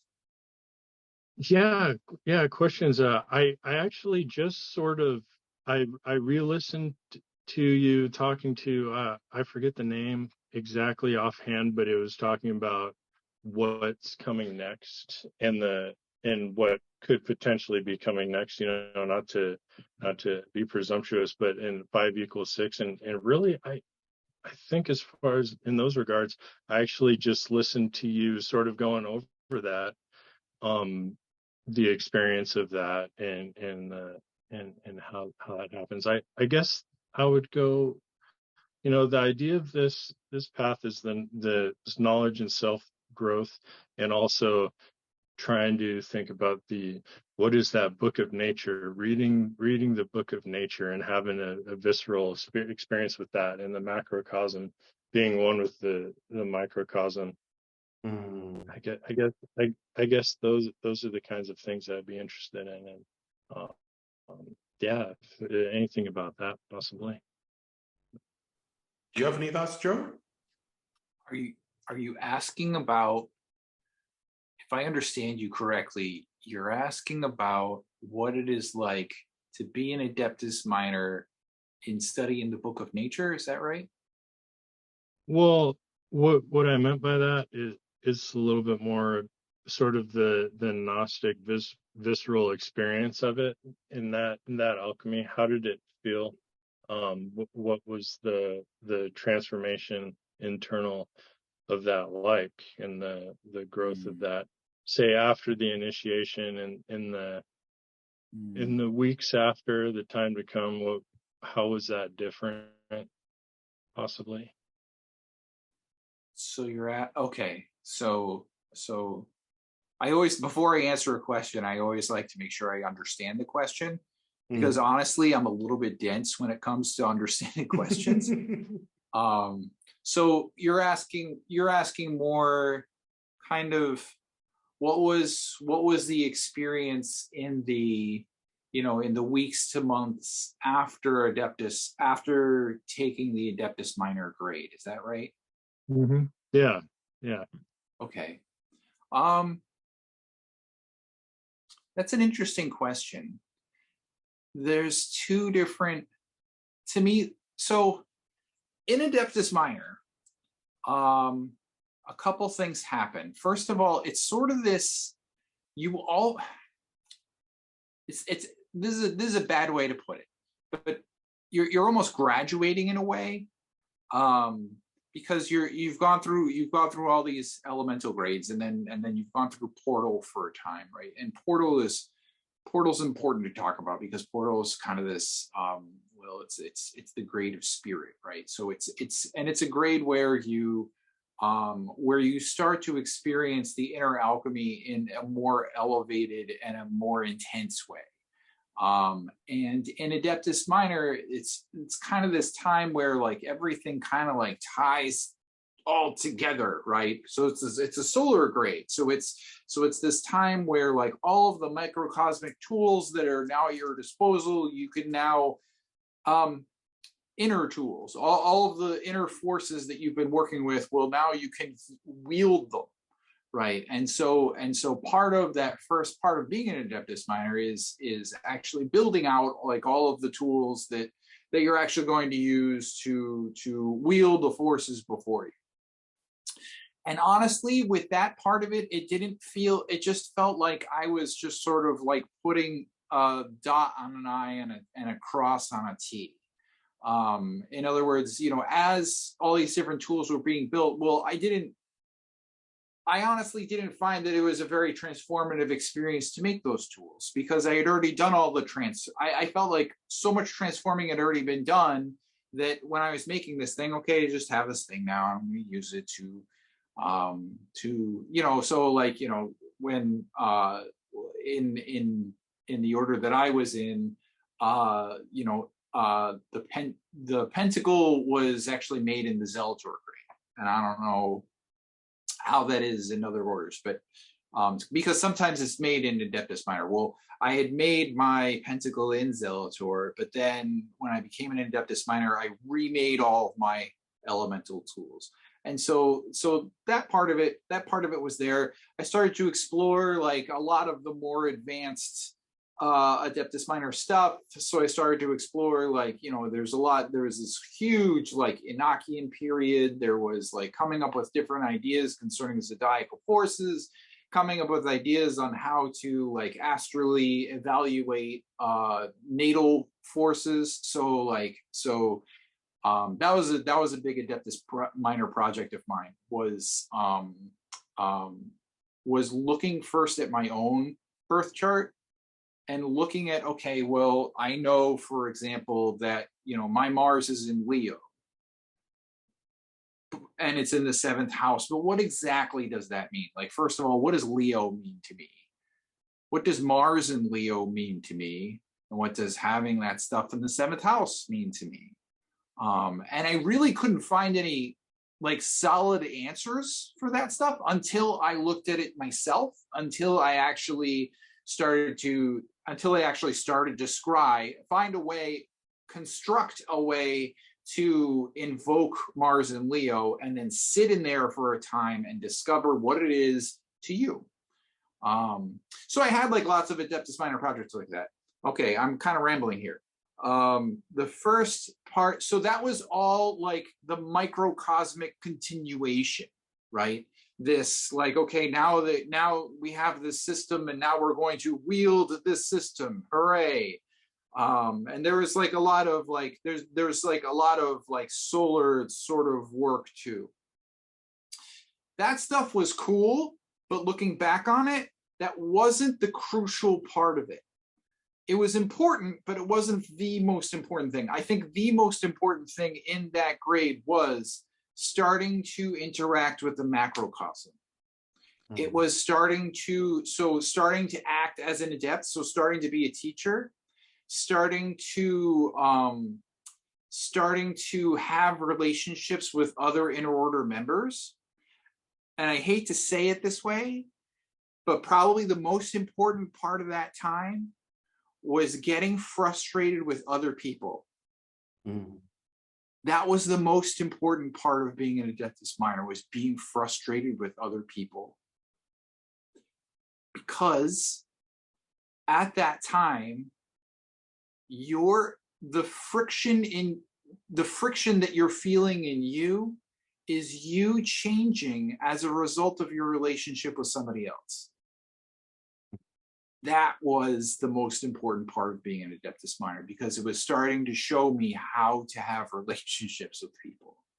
It was starting to show me how to live in the world as, not just be an adept, because being an adept, it's like you can go, and I certainly done this, you can just go off, live in a trailer and be an adept. That's all well and good, but what are you contributing to the world?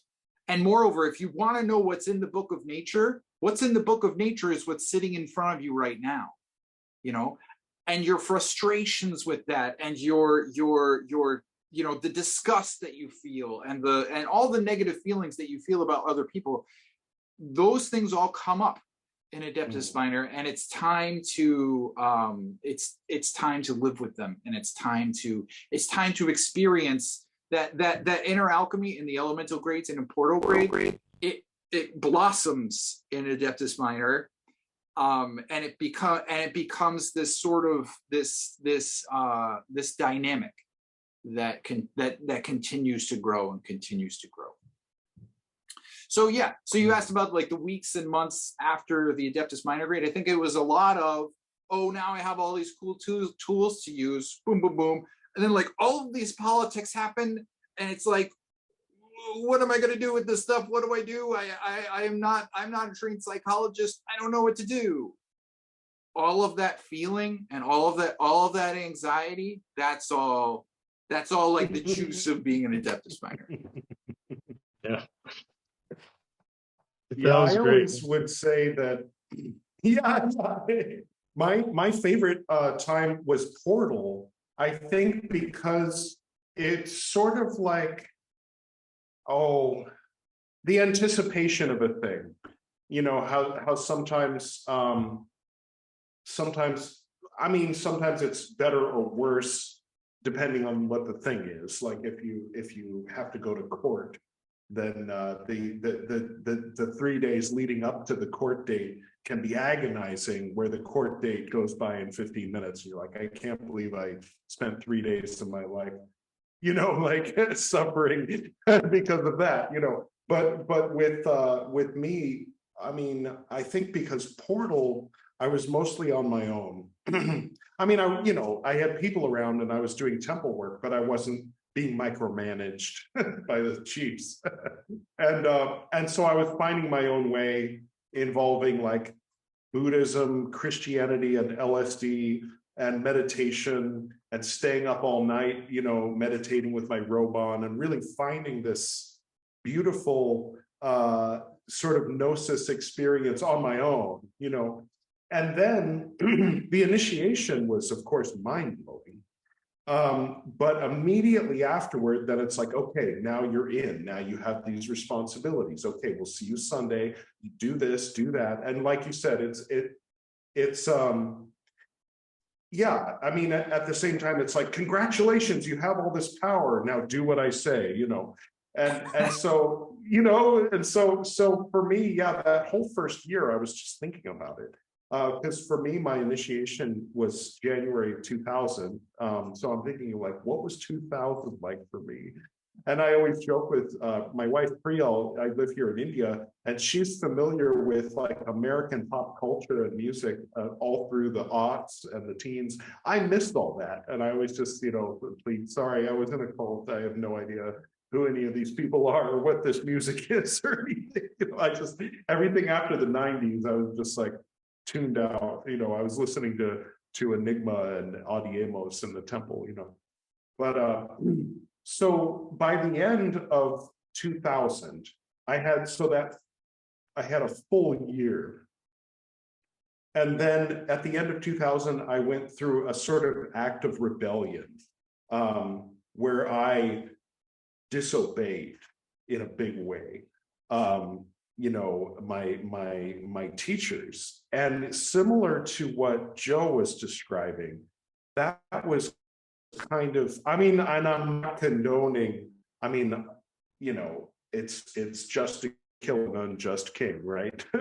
if what you're being told to do is not good, then yeah, rebel. But if you're knowingly, voluntarily entering into a hierarchical situation, if somebody's about to join the army, I'm not going to say, okay, disobey all your orders. You know, like it's everybody's on their path, you know, and the hierarchies are hierarchies. But, you know, I mean, but I not only went against the rules, I went against like ethical rules. And and believed, you know, I had a kind of a sort of messianic delusion, you know, period. And then that shaped who I became. And, you know, my perspective on a lot of things was informed by the events of that first year as a 5 = 6. But I mean, but like you said, like there wasn't a right afterward, like after the initiation that week, did I feel different? Well, I mean, in some ways. I mean, looking back at it, I kind of think, oh, that immature young guy, you know, because for me, that was a long time ago. But like I was more secretive. I was in a relationship at the time with somebody who was still in Portal. And it was during a time period where, yeah, as they say, the veil was thicker. So there was a lot of emphasis put on the secrecy of what goes on in the inner and not sharing this or that with your spouse or your partner, even if they're Portal. And so there was that dynamic. There was a strain. There was a personal strain.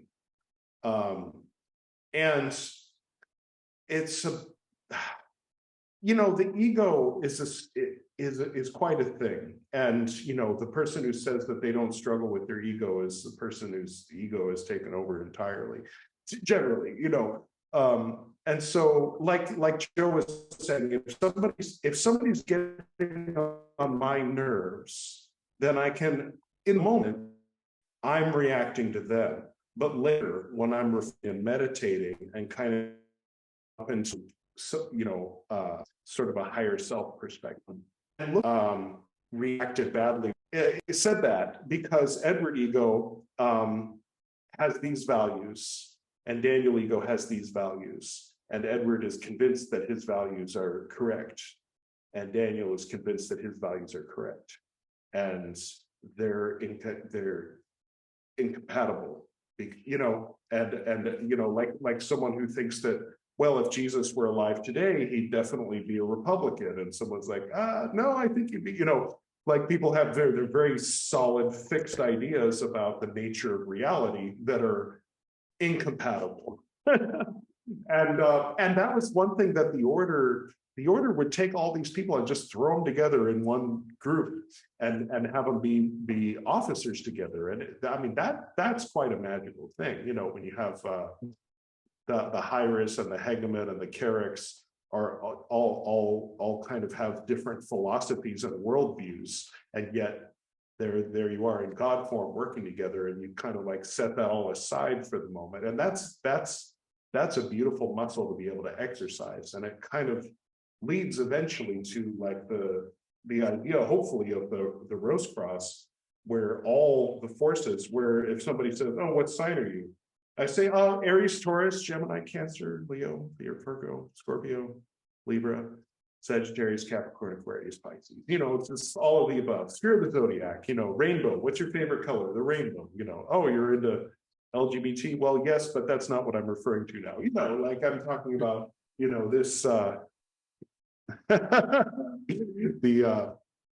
prism, the chameleon, if you will. That will make more sense later, unless it already makes sense.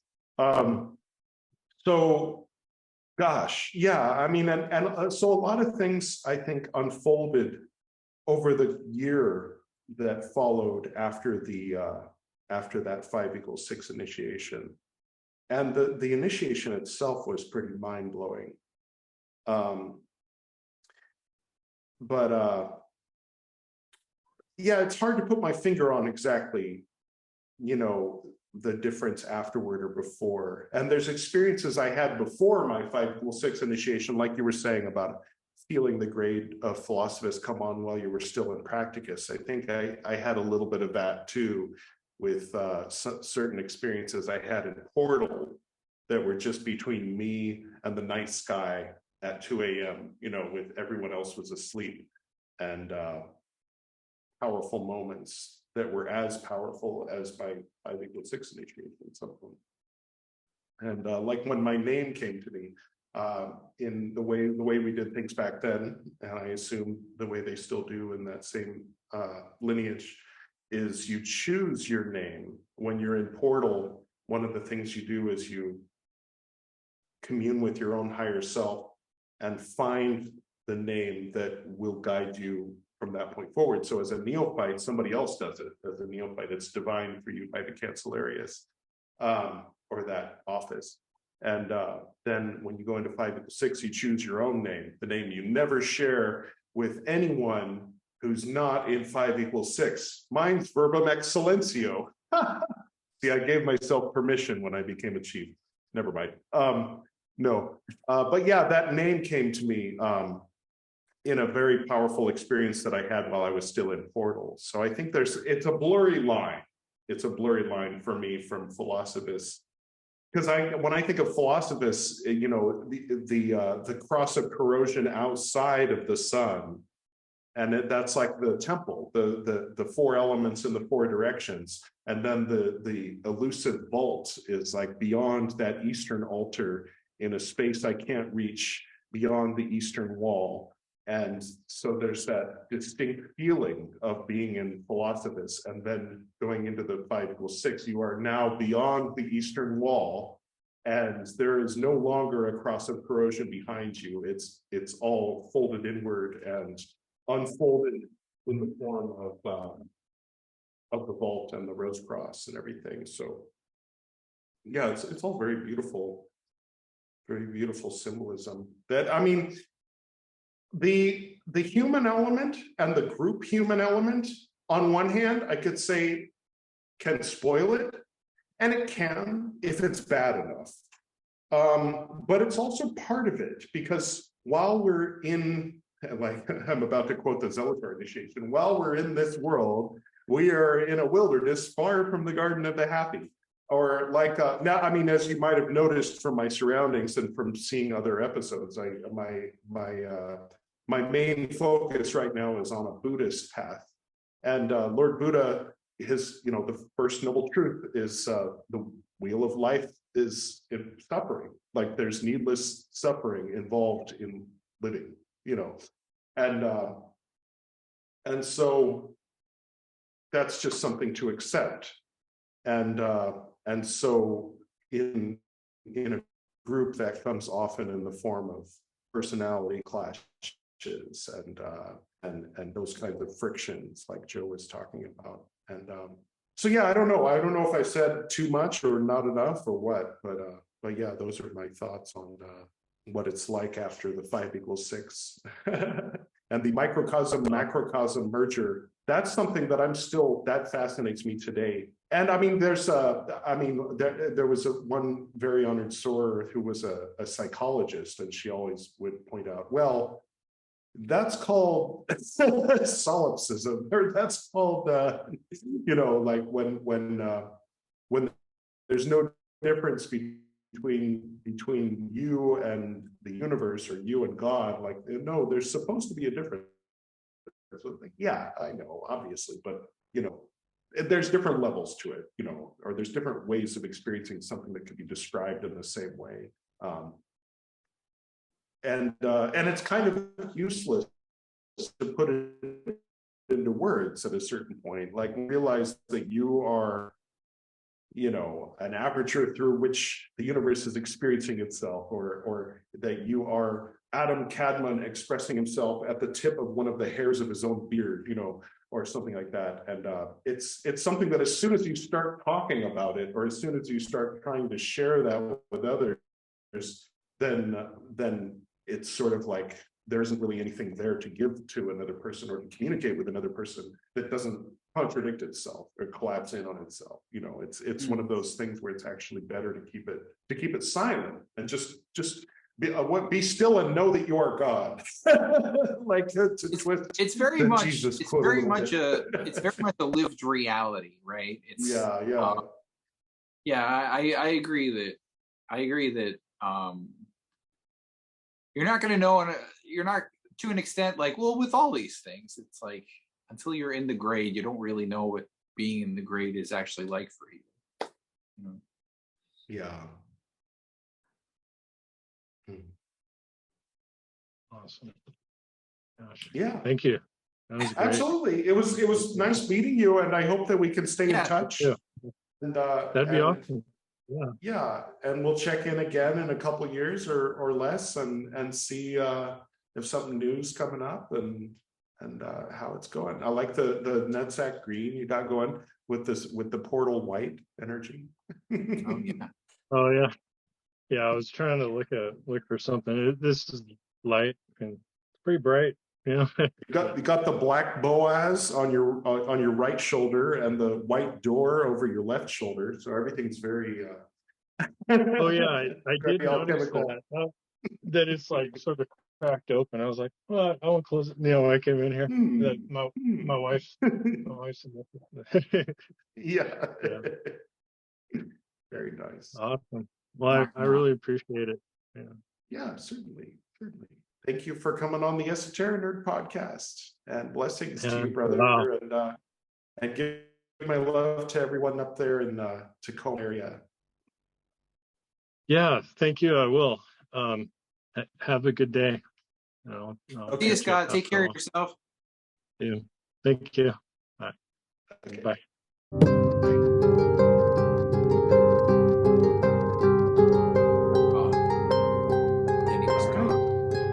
Should we do a closer, little wrap up? Sure. What can we say to close? Well, that was fun. I was trying to think of a name for the episode, because there was an episode called Portal Problems, so I could call it Philosophus Frustrations, or maybe, yeah, or just like I don't know, something about frustrations. Or just like this Philosophus. This one seemed to be about frustrations, right? Like he was talking about his frustrations when he was in Philosophus, and then when he asked about 5-6, like frustrations kind of came out as the thing. Yeah, maybe Philosophus Frustrations would be a good name for the episode. 128. 2 to the power of 7. We're not going to have another exponent of 2 for another 128 episodes. Oh, nice. Yeah, we're on the binary. The binary. We're on the binary, and we co-hosted it. Yeah. What does that mean? Nice. Well, yeah, this is a good, because Esoterinerd, while it branched out in various directions at times throughout various episodes, exploring things peripherally related to Golden Dawn or just unrelated to Golden Dawn. But I think definitely something close to the heart of the if there were a mission statement of Esoterinerd is to check in with. I mean, it was always to check in with ex-members of our former order, but it's interesting that it's been, oh gosh, how many years? It's been 7 years Esoterinerd's been out, if not 8. Wow.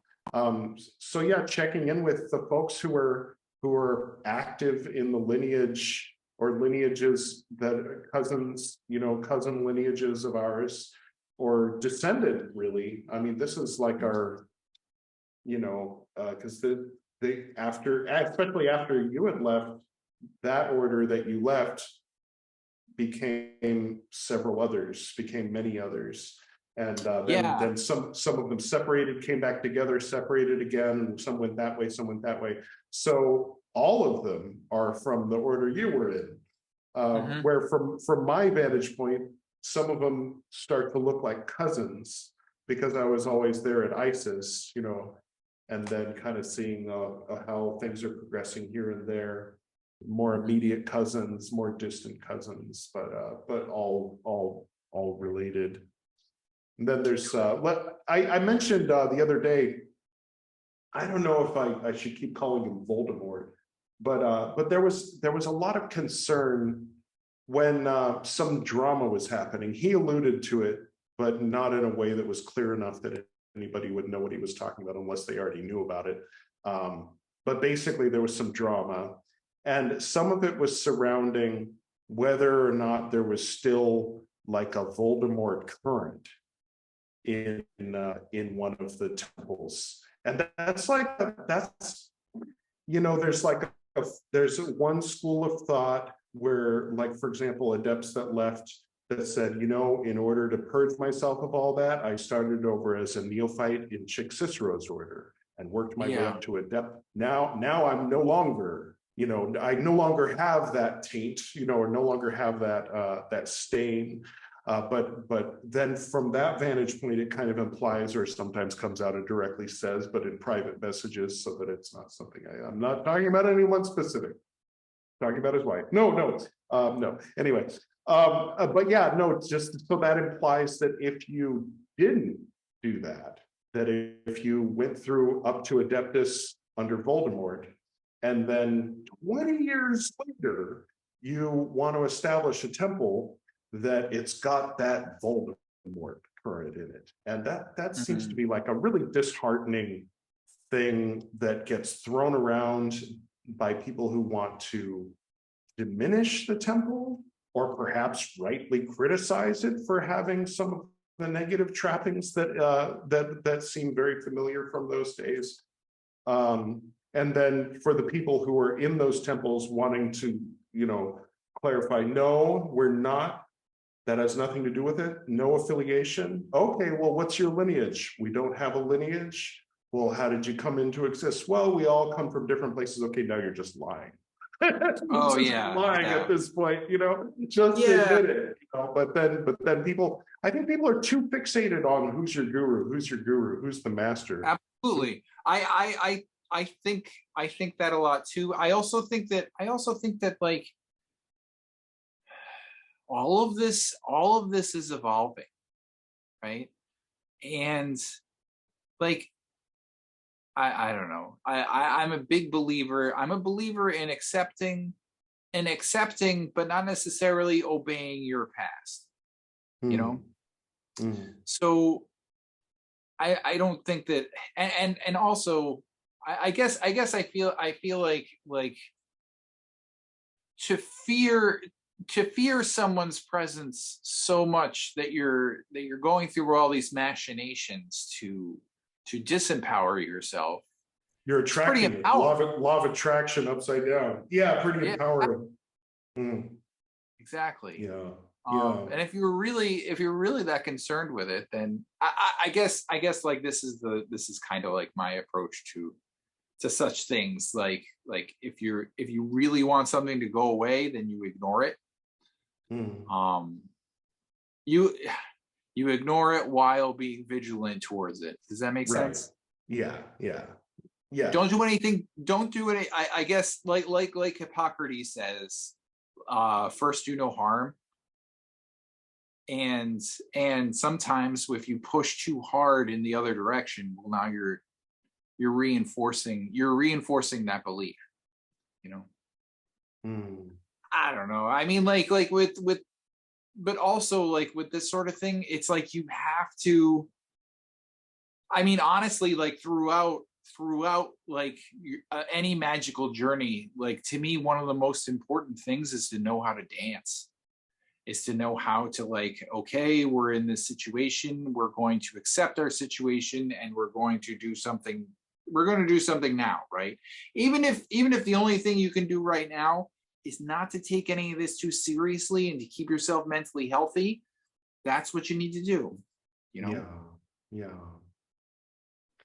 And with something like the Golden Dawn, like it's like the door is always there for you to commune with your own higher self, to commune with the spirits, with the angels, with God.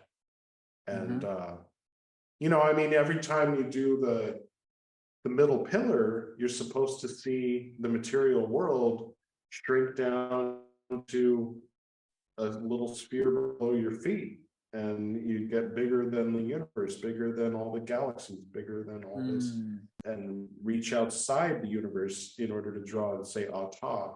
And but it's hard to do that. I mean, I'm speaking a little bit from from my own journey, like when it got to the point for me where saying "ata" just reminded me of all the drama and all the BS going on the human level in the organization. And after taking a break for a couple of years and learning that human drama goes on in the yoga community, for me, I stopped. Everywhere. Yeah. I stopped and just immersed myself in that, and then came to find out that there's egos and bullshit in the California yoga scene. And then that kind of gave me then I was able to kind of come with fresh eyes and say, okay, well, so this is the LBRP and this is a sun salutation. And when humans get involved in organizations that have them as their core practice, whether it be LBRP or sun salutation, then there's going to be a human element. And if you let it play out for 10, 20 years, you're going to see some serious shit. Was it Doc Brown said, you're going to see some wild shit or whatever. Yeah. Yeah. Some serious shit. That's what he said. Yeah. I'll play the clip. Yeah. Well, at any rate, I've got these here. I'll let you and the guests who came to smell the rose, yeah, and to feel the heat of this fiery red lamp. Yes. And to eat of this bread and salt. See, I've got 3 these little wafers that might look familiar if you're from Temple of Isis or the Roman Catholic Church. And of course, ooh, it just started raining here. Can you hear that pouring rain, or is Zoom filtering it out? I don't hear it, but I'll buy it. Yeah, how nice. Isn't that cool? Yeah. See, you served me cosmically, and now the nature the water came too. Nice. Yeah. I like it. Well, this was Thanks, fun. Frater. And this is the first one recorded here in the intake room, and absolutely. And we'll be in touch, and we'll do this again sometime. We'll talk again and again and again. It's great. Yes. All right. Take care of yourself, okay? You too. When God came around to save the temple,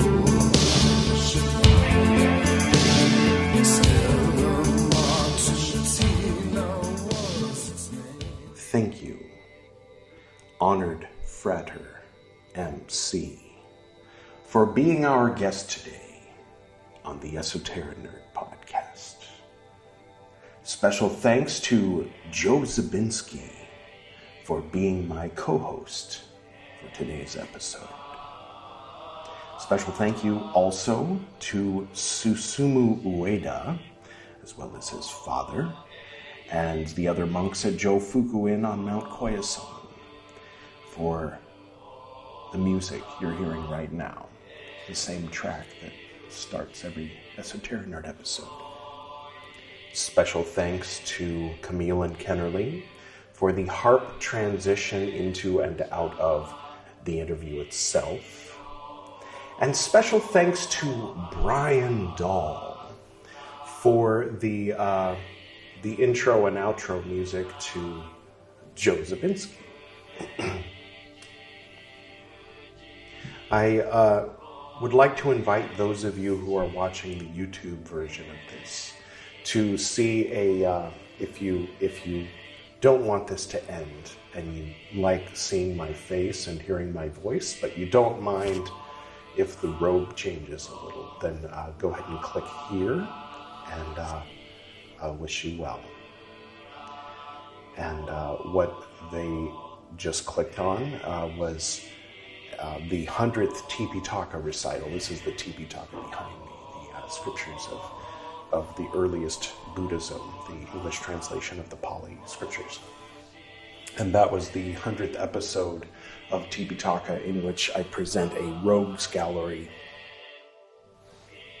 where well-known animated characters fill in for, as the face of various monks and nuns who did naughty things in the original Sangha in 6th century BC. Anyway, it's fun if you feel like watching that. And special thanks to the Esoterinerd listening to this episode or watching it. Until next time, go forth in love, truth, and knowledge.